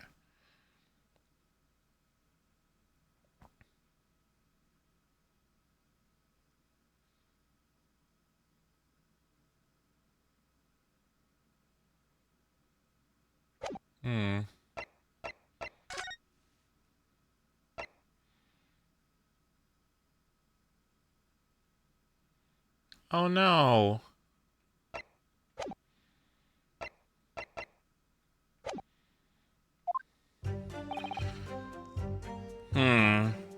Pulling a blade from a wound without thinking could cause heavy bleeding. Hold it. Doing it without thinking could be a problem. Does that mean that if you use due care and attention, it would be all right?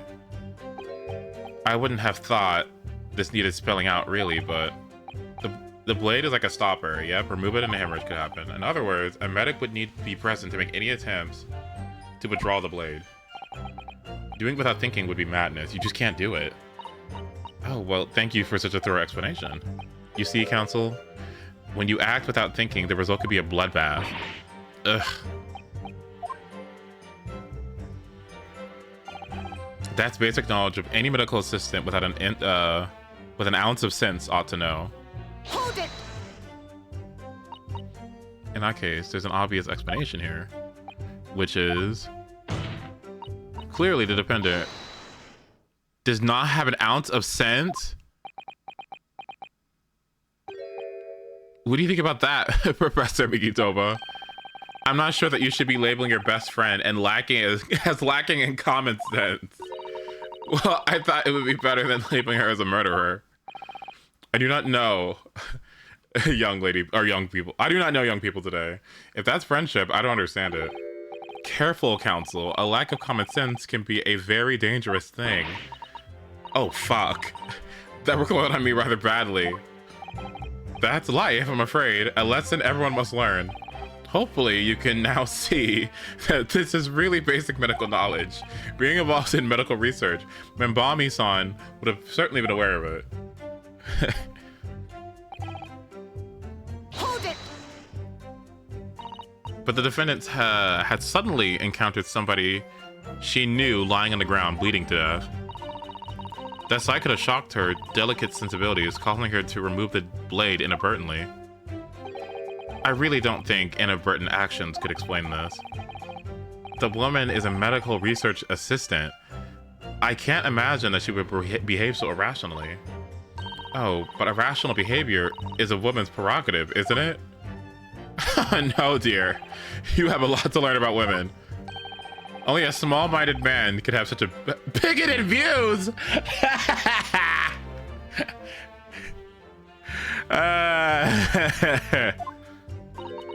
Oh dear. Perhaps I'm letting my male persona take hold a little too much. Well, have I managed to convey the basics now? That should cover the medical side of the argument. Let's not forget that the young student did have a motive in killing the victim. Hold it. Whatever the motive, it just isn't Membabi-san's nature to do something so awful. But both had motive and opportunity. That's very hard to argue against. But you don't know the defendant. Attention! And you, Counsel, do not appear to know the law. What the fuck is everyone's fucking attitude with me today, bitch? You don't know the defendant, and you don't know the law. Well, you don't know this fucking backhand, bitch. Like, you don't know the fucking law. You don't know. Stop trying to gag me. Yes, evidence is the only way to convince the court of your argument, not feelings. With this fledgling to defend her, I would almost say I pity the accused. So do I. Inspector, you will reiterate your point about the defendant's motive, please. Yes. Miss Brett was, in many ways, the sworn enemy of Mbami-san. The man the victim murdered 9 months ago, Dr. Wilson, was the defendant's highly respected mentor. Hold it! Hold it. Well, yes, that is true. Dr. Wilson recognized Mbami-san's talent and offered her the position of assistant despite her being a woman. She was extremely grateful to him.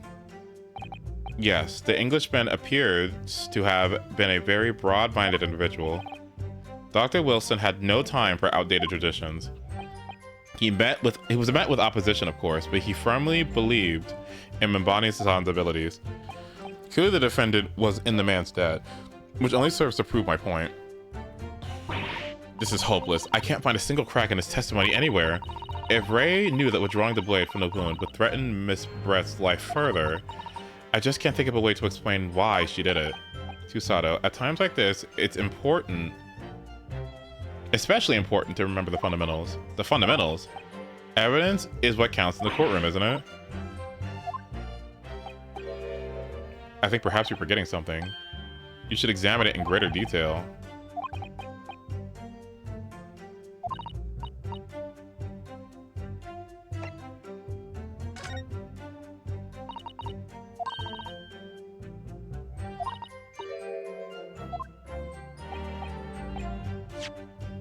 Can I do it now?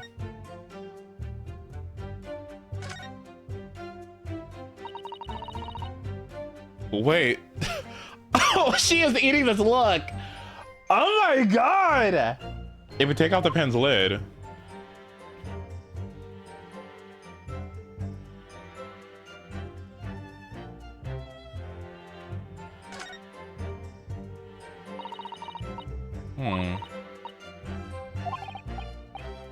It must be some sort of other organization, but that would seem to imply that the pen does not belong to Ray.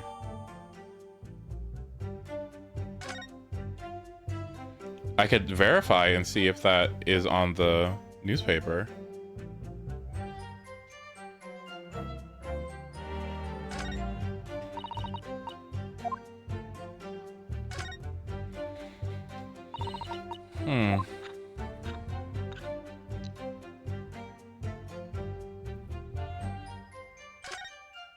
There's no ink in it.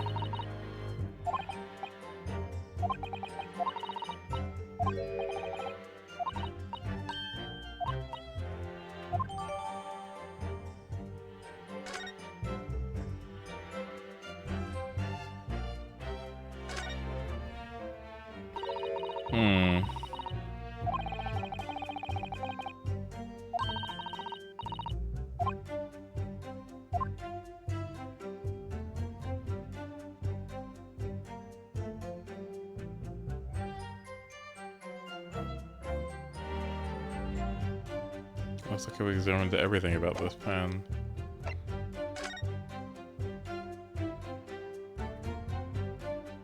Let's see if I can find that emblem anywhere.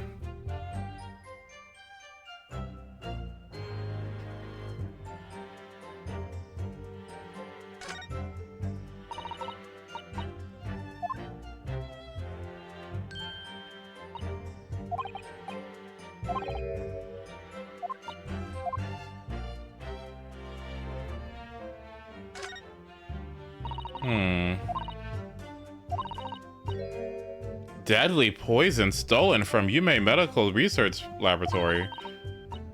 Uh-oh. The poison has been stolen. Hello?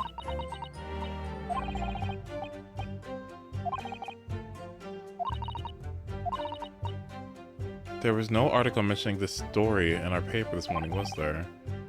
It's a highly toxic poison we've been working on in the strictest confidence. I put Ray in charge of the project. If what's written here is true, it means that she tried to hide the theft from me. And moreover, the details were leaked somehow.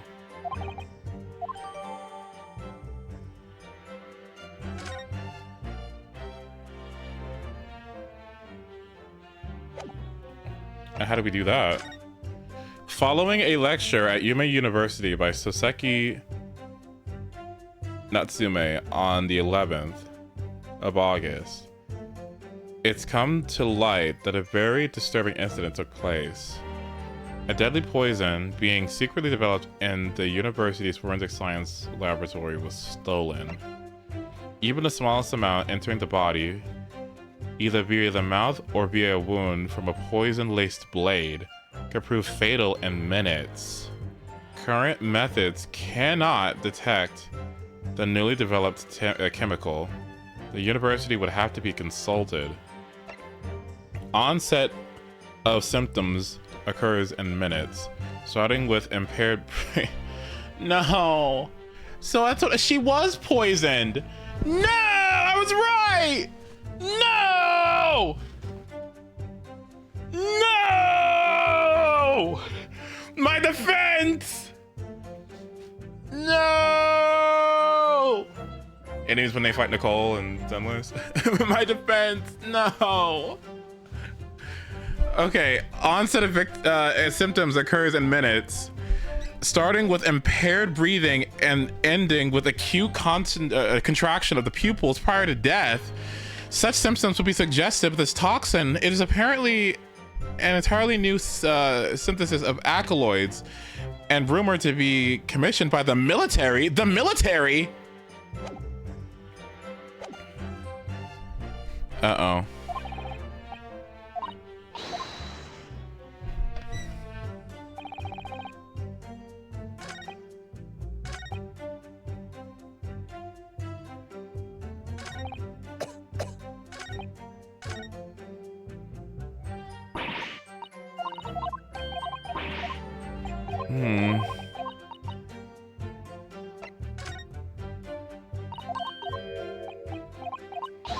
Well, I don't know where would I present.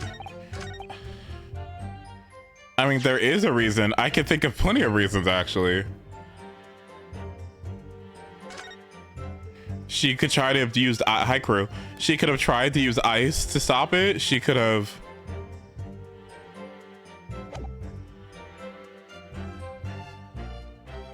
Oh, Jesus Christ. There's no good reason why the defendant would have tried to pull the No.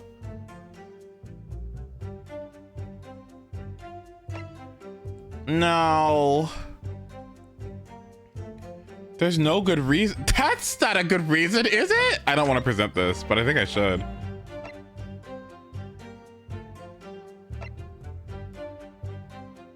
Why? No, that's just gonna indict her further. No!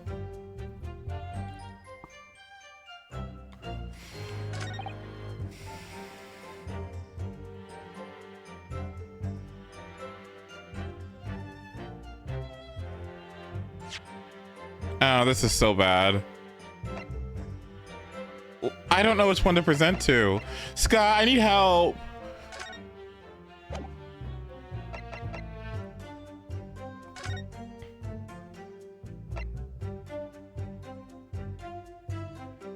Maybe to stop the... Oh, that's why. Yeah, there is a reason. Okay, never mind. I'm gonna object. Objection! No. There is one possibility. One very good reason why the defendant might have tried to withdraw the blade from the victim's wound. What? The Yoko not only has a poor grasp of the law, but is also a poor loser. Tell us then, what possibility do you think you have identified? It's here, in this newspaper article. The article about a deadly poison having been stolen from the laboratory at Imperial Yuma University. The victim perished from a stab wound. Poison has no relevance to this case. But, Prosecutor Auchi, you will let the defense speak. But a newspaper article, the court cannot rely on the kind of hearsay those wretched publications carry. Counsel for the defense. I am going to need some tangible basis for your claim. You will indicate to the court precisely what part of the newspaper article mentions affirms your assertion. Your Excellency? Yes, of course. Thank you. Ray would never have done something to further endanger Miss Brett's life without just cause. The reason why the defendant pulled the knife from the victim's body is explained in an article where it says,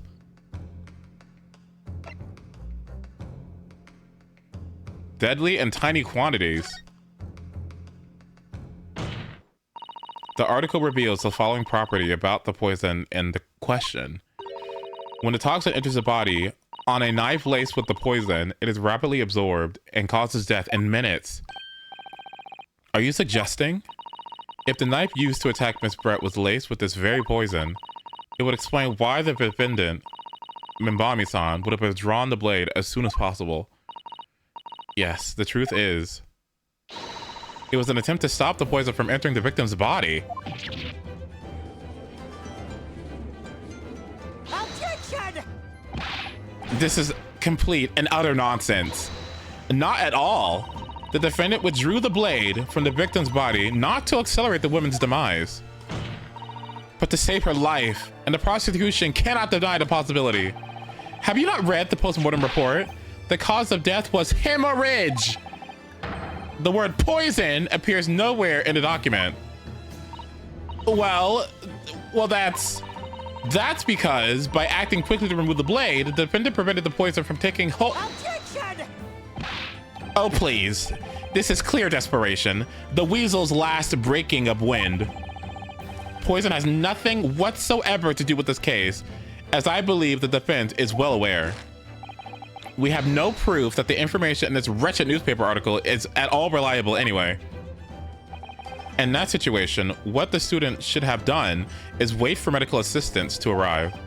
But instead, you claim she suspected poisoning and took the potentially lethal decision to remove the blade. She must have had a strong reason for her suspicions then, or the argument makes no sense. Exactly. Well put, Professor. On what grounds did she do it? Yokel?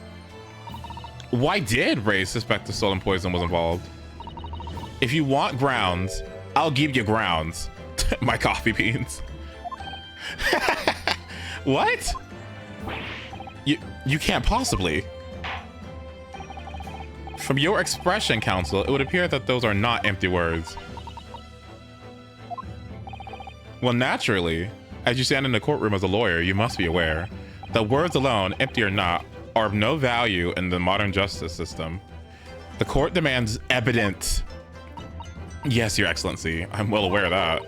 I've seen it many times from my place at his side in the Old Bailey. In that case, counsel, you will present the proof to the court now. What evidence demonstrates a clear link between this and the poison in the newspaper article? I think it's this. Take this. Take that! How exactly would you explain this piece of evidence connection to the newspaper article? In truth, I'm not really sure. Oh my god. Did I? Okay, fine. It's the fucking part of the article. Yeah. Yeah. It's the stupid part of the article. Yeah, whatever.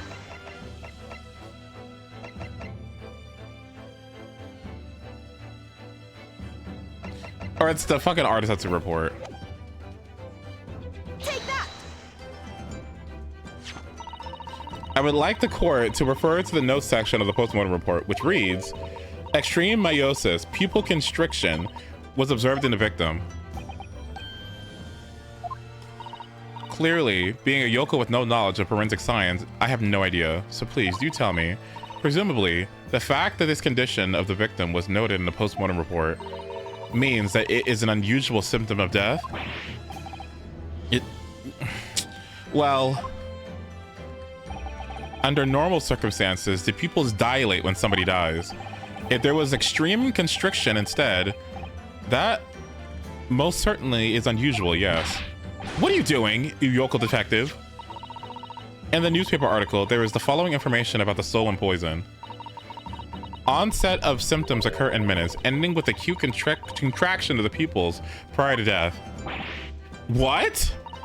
If the defendant, upon seeing the victim stabbed in the back, happened to notice that her pupils had constricted severely, yes, as a medical research assistant, she would have suspected poison immediately, without doubt. Prosecutor Auchi, I think you'll agree that this is very compelling evidence. You yokel student, yokel professor. I believe the defense has expertly demonstrated a credible reason for the defendant's actions. No. Eugen Mikitoba. Yes, Your Excellency. I believe you are best placed here to confirm or deny the veracity of the defense counsel's argument. You will tell the court about the details reported in this newspaper, please. It pains me to have to admit it, but I'm afraid I don't know. You don't know? The toxin was kept under lock and key at my laboratory, certainly, but I was unaware of any theft. Do you mean to tell the court that the reports of this theft are unfounded? No, Your Excellency. Without returning to the laboratory to investigate myself, I couldn't say. Listen to this bumbling academic. Unaware of the theft of secret state research from his own workplace until he reads it in the newspaper. I take full responsibility for the incompetence of my supervision. A pitiful situation for a university professor. You should have more control over your students rather than allowing them to go out killing spree. Oh my god! You are such a fucking bitch! You should have more control over your students rather than allowing them off on killing sprees. Shut up! That's totally unfair.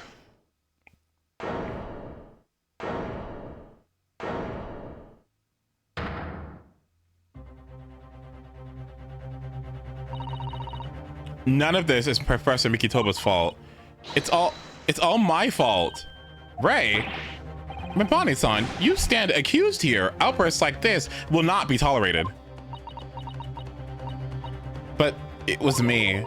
I was the one who noticed that the poison we were developing had been stolen that day. What?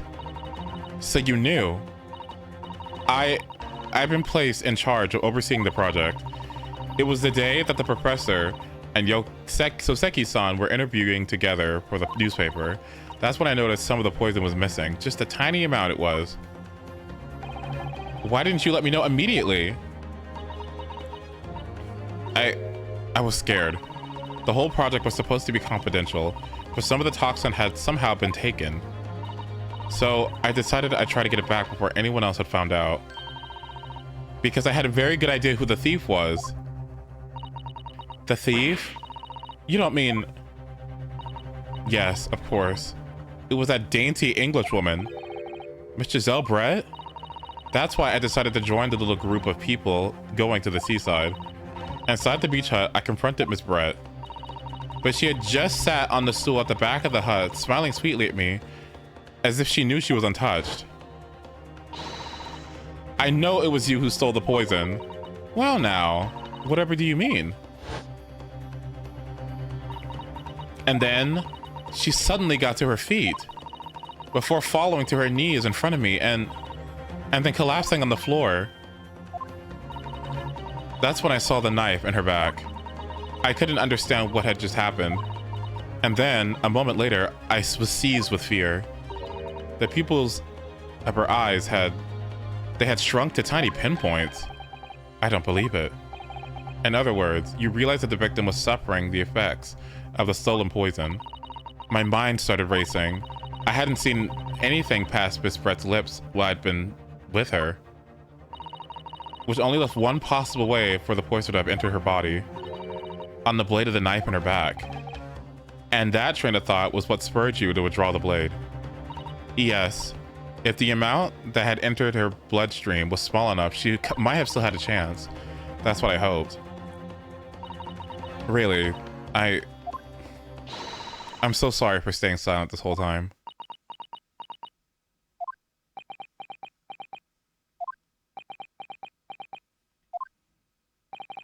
Your attempt to hide the truth of what happened is not something that could be overlooked. However, I have duly noted the courage with which you confessed in the end. Thank you, Your Excellency.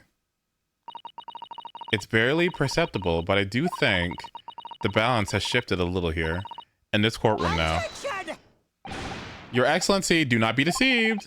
The victim just collapsed before your eyes. Did you say?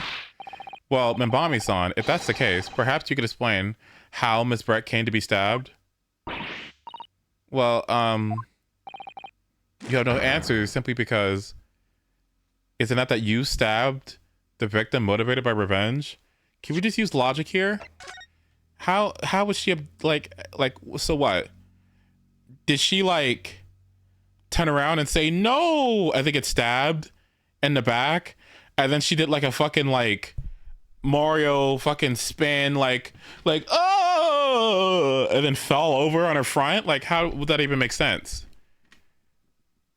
She fell to the front, and there's sand, is there not?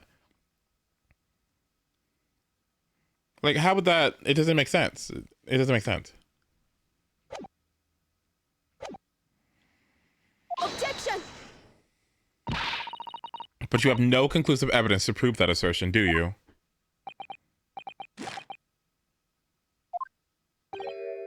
Oh, I have evidence, and it's very much conclusive. What's the prosecutor up to? It was brief, but he hesitated for a moment there. I'm almost sure of it. You will produce the aforementioned evidence at once, Prosecutor Uchi. Perhaps some praise is due, young Yokel student. I imagine there would be no need for me to submit this evidence. But you have brought this upon yourself. What the? Could a more damning shot exist? The cruelty in the air on the... What the fuck is this? Who got this shot?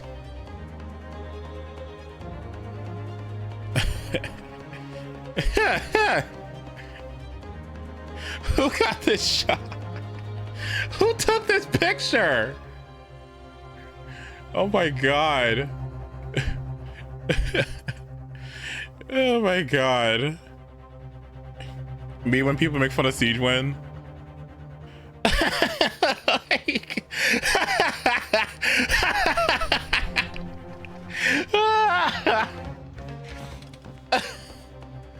Okay.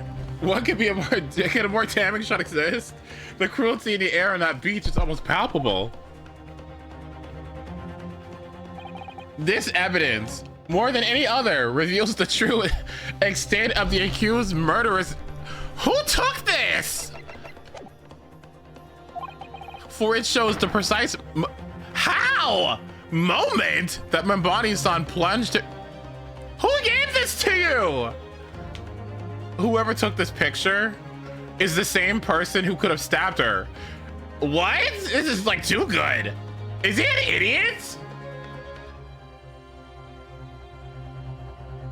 Something's suspicious. Why would you not?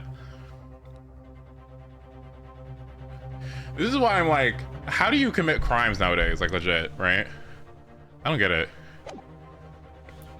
It shows the precise moment that Membani-san plunged her dagger into the victim's back. No, that's not true. I don't believe it. Girl, get up! Order, order, order! Counsel for the defense, was it you who was responsible for that shrill scream that just pierced my courtroom? Perhaps his voice has yet to break. These yokels are slow of mind and slow to mature.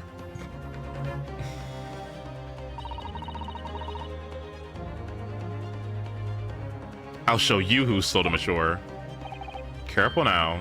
Susato is starting to show her face here. It's often said that a picture's worth 1,000 words, and here we have ample proof. The court will accept this extremely cogent photographic print as evidence. Who took this? No.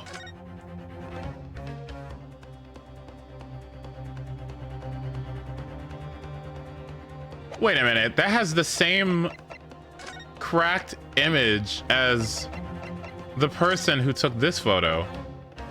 So it can be assumed that the person who took this photo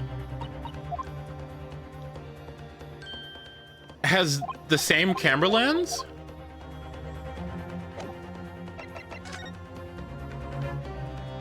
So it was the photographer who took this picture. And the one who gave the tip to the press was the photographer, right? Because why would this be here? I already know. Like, I have the whole case solved in an instant. You know why it's called Ace Attorney? Because it's me. I'm the attorney. Ace. Duh. It's such a stark image. I'm genuinely lost for words. Wait a minute. I don't understand. How did you... I mean, who took the photograph? Objection! That is of no importance. No, it's very important. Hang on. Come here. No, come here. So I was trying to divert attention.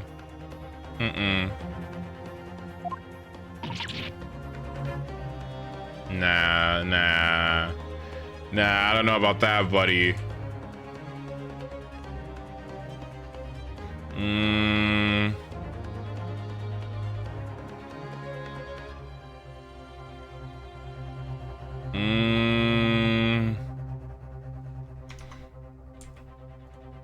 I have an idea.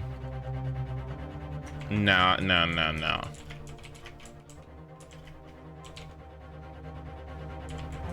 Nah, I got an idea. You want me to solve this case? I got you. Somebody in the press who was part of this third party that is doing all these awful things from behind the scenes was tasked with getting this research, this toxin,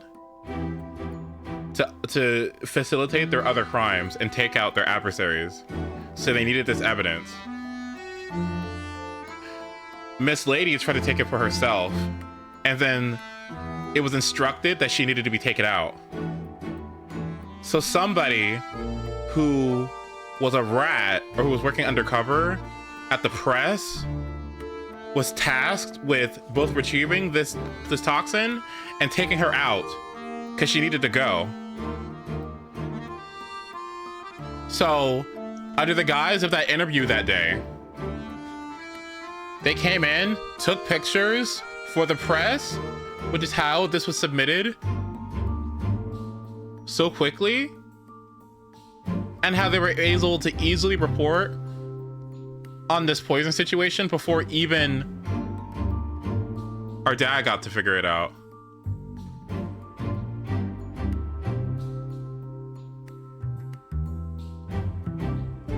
Thereby being able to facilitate this crime because they already knew the effects of the poison, so they were able to take this out rather easily, and substantiated by the fact that if this picture was taken from this angle from the back, I noted earlier that there was an opening back here. What's going on with this?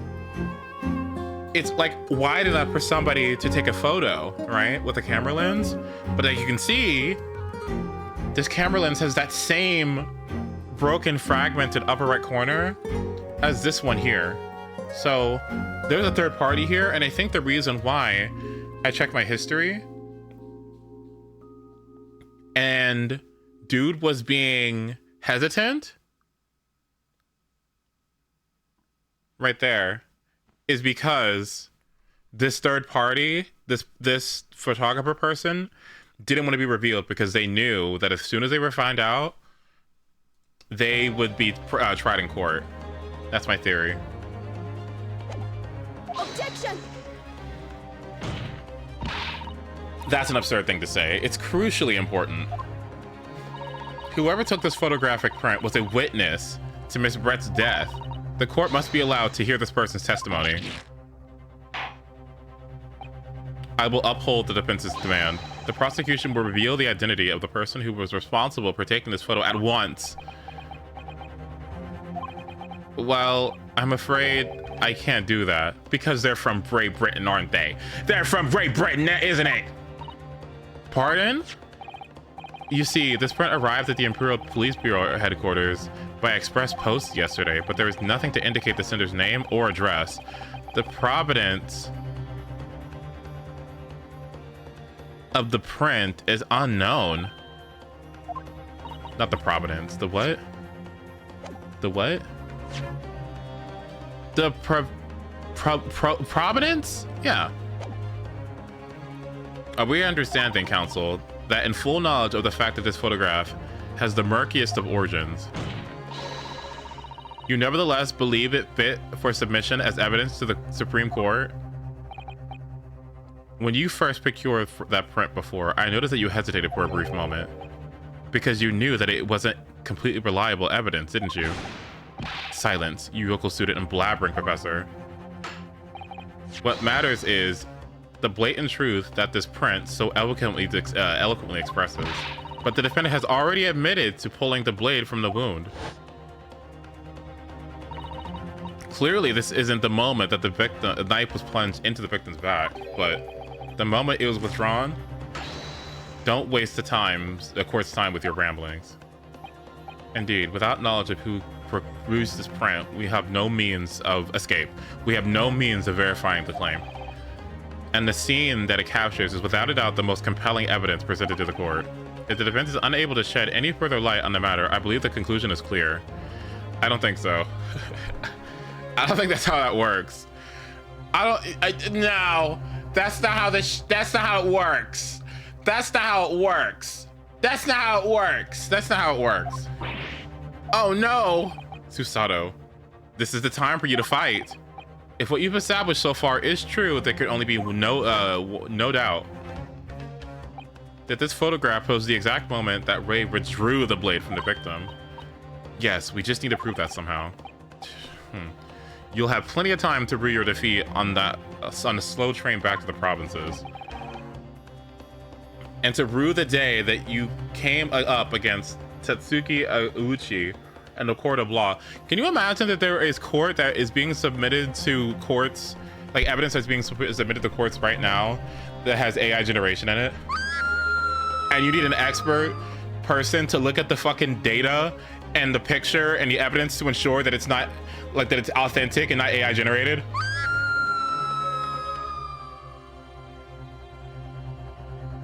That there might be people that could be prosecuted because of AI generated evidence?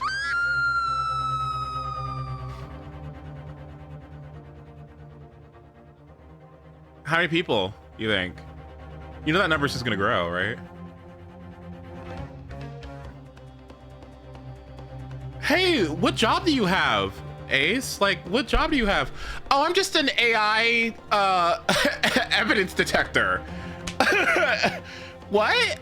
Oh, I just look over evidence submitted to the court, digital evidence, and just ensure the authenticity of it. Find the origin of the evidence, just verify its authenticity to make sure that its origin is not from illegitimate means, right?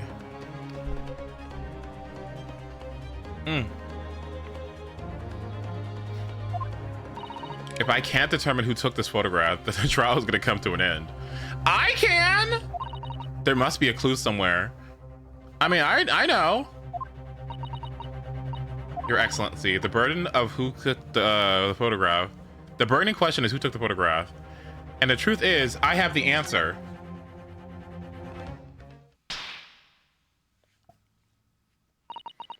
This isn't about whether I can or can't come up with the answer now. I simply have to. The identity of the person who took this dramatic photographic print is, I assure you, something the defense can and will reveal. What? No, you can't possibly. But as you so boldly claim that you can, please enlighten us. Unfortunately, I'm unable to present a name. How utterly underwhelming. However, I am able to present evidence. The defense has a piece of evidence that reveals the important details about the photographer's identity. What? Very well then, counsel. Present your proof to the court. Which piece of evidence do you claim reveals something about the identity of the mysterious photographer? Well, sweetheart, I mean, I'm gonna have to say, take that. What is that? The newspaper again? Rausch's England returnees tell all. It's not the headline that's relevant here, Your Excellency. It's the photograph. If you look closely at it, you notice that there are some white lines on the right-hand side. Girl, I don't know what the fuck that says. What is this? Rauschis? Rauschis? Like, what the fuck is that? What? Rauschis? Raucous. Rockets? What the fuck is raucous? Marking, making, or constituting a disturbing harsh. No. Oh. Is this ruckus? Oh.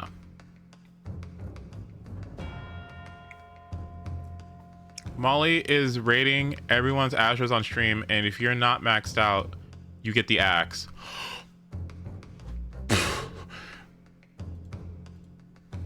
One second.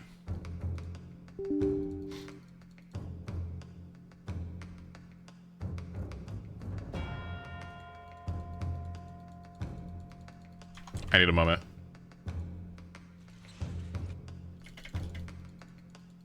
I need just one moment. It won't take me very long. It really will not take me very long. Oh god. Oh god, oh god, oh god, oh god, oh god. Oh god, oh god.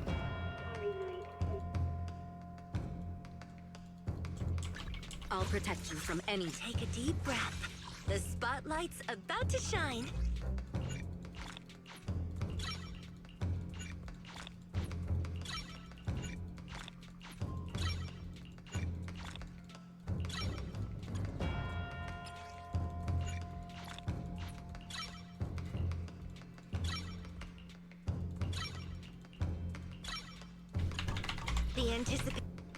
Okay, anyway, yes, indeed. They have already caught my eye as it happens.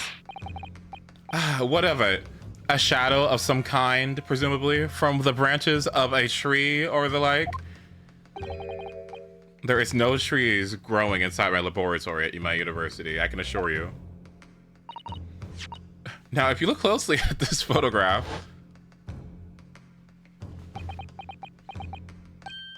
good gracious. Yes, the exact same pattern of lines is present on this photograph too. Thank you, Scott. Objection! Love you. Thank you. Well, that tells us nothing. Sorry. Yeah, yes. It's a shadow of some kind, definitely. Yeah, from the branches of a tree. Yeah. There wouldn't be any trees growing inside a hut at a beach, Council. Ugh. What's quite remarkable about it is that the two patterns are absolutely identical. How could such an extraordinary similarity have transpired? The curious matching of pattern that appears on both photographic prints is the result of a camera defect.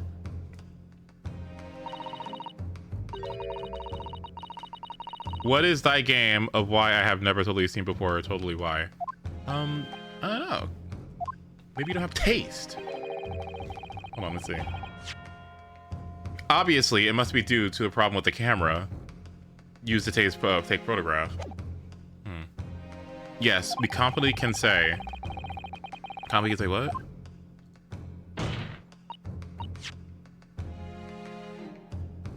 That the camera's lens must be scratched. And that the scratched lens causes unwanted lines to appear on every print taken with the device. In short, the two photographs under consideration here were taken by the same camera. But there must be hundreds of such camera devices here at the Capitol. It would be utterly impossible to identify the owner of this particular one. Objection! I think you're forgetting, Professor Ouchi, or Prosecutor Ouchi, that one of the photographs featured in the newspaper is in a newspaper article. A newspaper? Oh. That's right. The author of that article is the mysterious witness to the crime. What? Ah!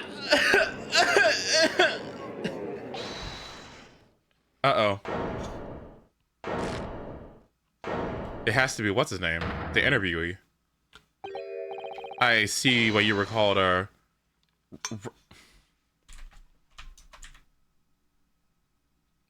Why did you moan? I mean, I just moan sometimes. Does anyone else do that? Raucous. Raucous. Okay. Does anyone else? Nobody else? Is it just me? Okay. All right. I see where you called a rocket. You were called a raucous England returnee. What are you yelling about? You've already testified. It's Mina Mono, Mini Momo, Mini Momo, Mini Me Mo. So Seki-san, what was that? Did you say Mini Momo, Mini Memo? Ever since I returned to Japan, a reporter from Shuyo News has been hounding me, following my every move. A reporter by the name of Raiten Many Momo? Many Mimo? Yes, hounding me from dawn until dusk. That he mentioned it.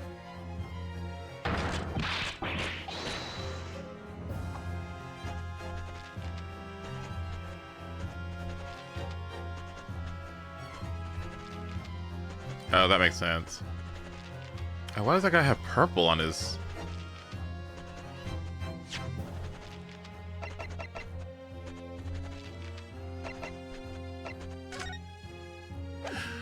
Ink! It's ink! It's ink on his hand! Can the Sam reporter be... The camera to the left of him, a notebook to the right. There I am, stuck in the middle with Raiten Mini Memo. So what you're saying is that this picture was taken by Mini Memo, yes, my lord, your excellency, Esquire. Officer, find this newspaper reporter at once and bring him to my courtroom. Written Mini Memo. We will adjourn for a short recess in the meantime. Oh, yes, your excellency. As you say, your excellency. And one more thing. I want this knife, the murder weapon, examined for traces of poison. You will solicit the assistance of the Imperial University's medical department for the task. Understood? Ugh. Mini Memo.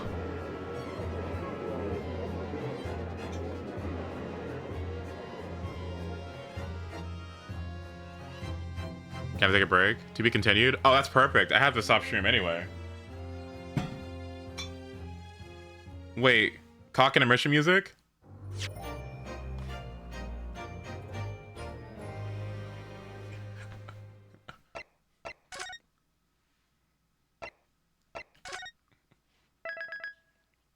So short, huh? I know, right? But we did get one part in, right? You're unbelievable. Do I usually stream on Saturdays? I don't usually do that, right? Because I'm usually busy on my Saturdays. Yeah. I'm usually busy spending time with my boyfriend. Yeah. Can I get a song for me and Astra?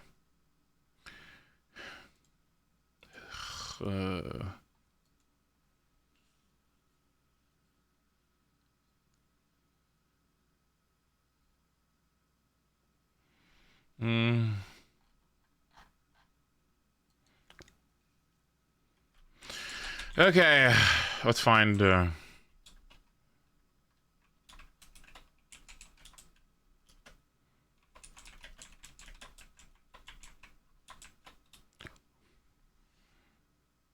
right, hold on.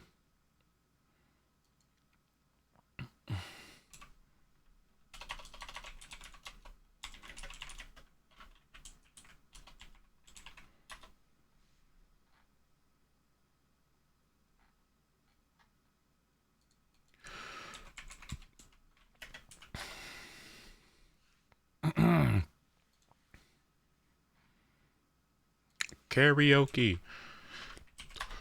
All right, hold on.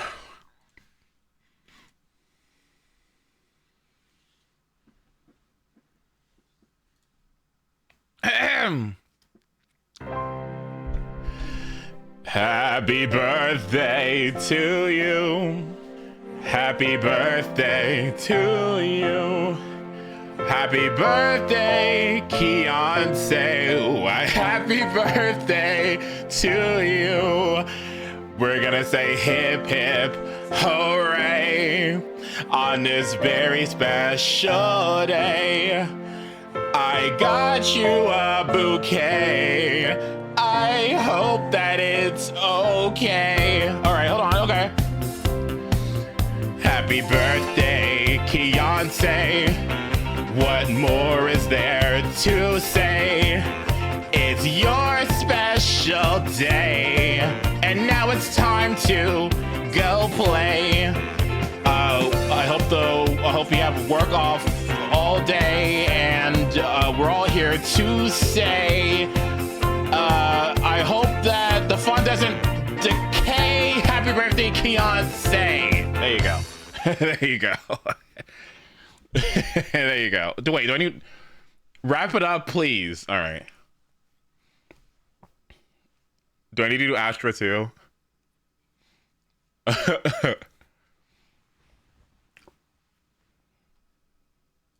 Do I need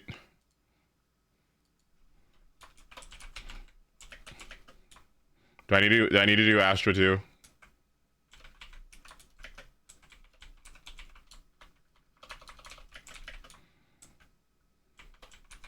If I want. You know what? I will.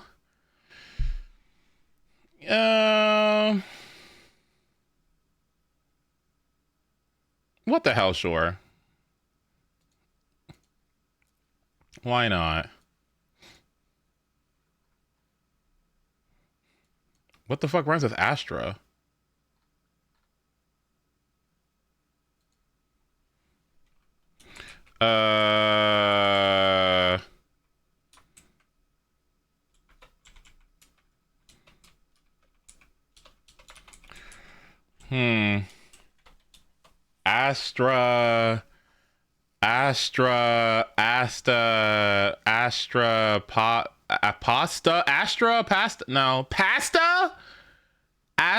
Pasta? I don't know about this one. Astra. I mean,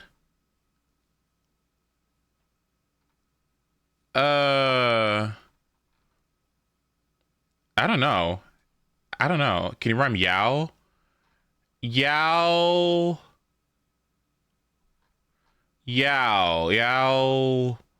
Meow?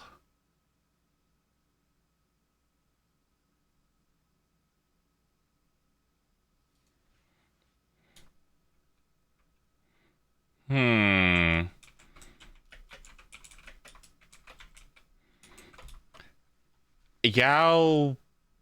Yeah. I guess I can try. Now? Yeah, now. Yeah. Okay, hold on.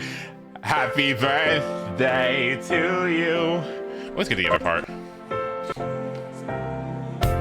Okay. Happy birthday, Astra. We got you a cow so that we can make some chow, because we knew that it would make you say wow.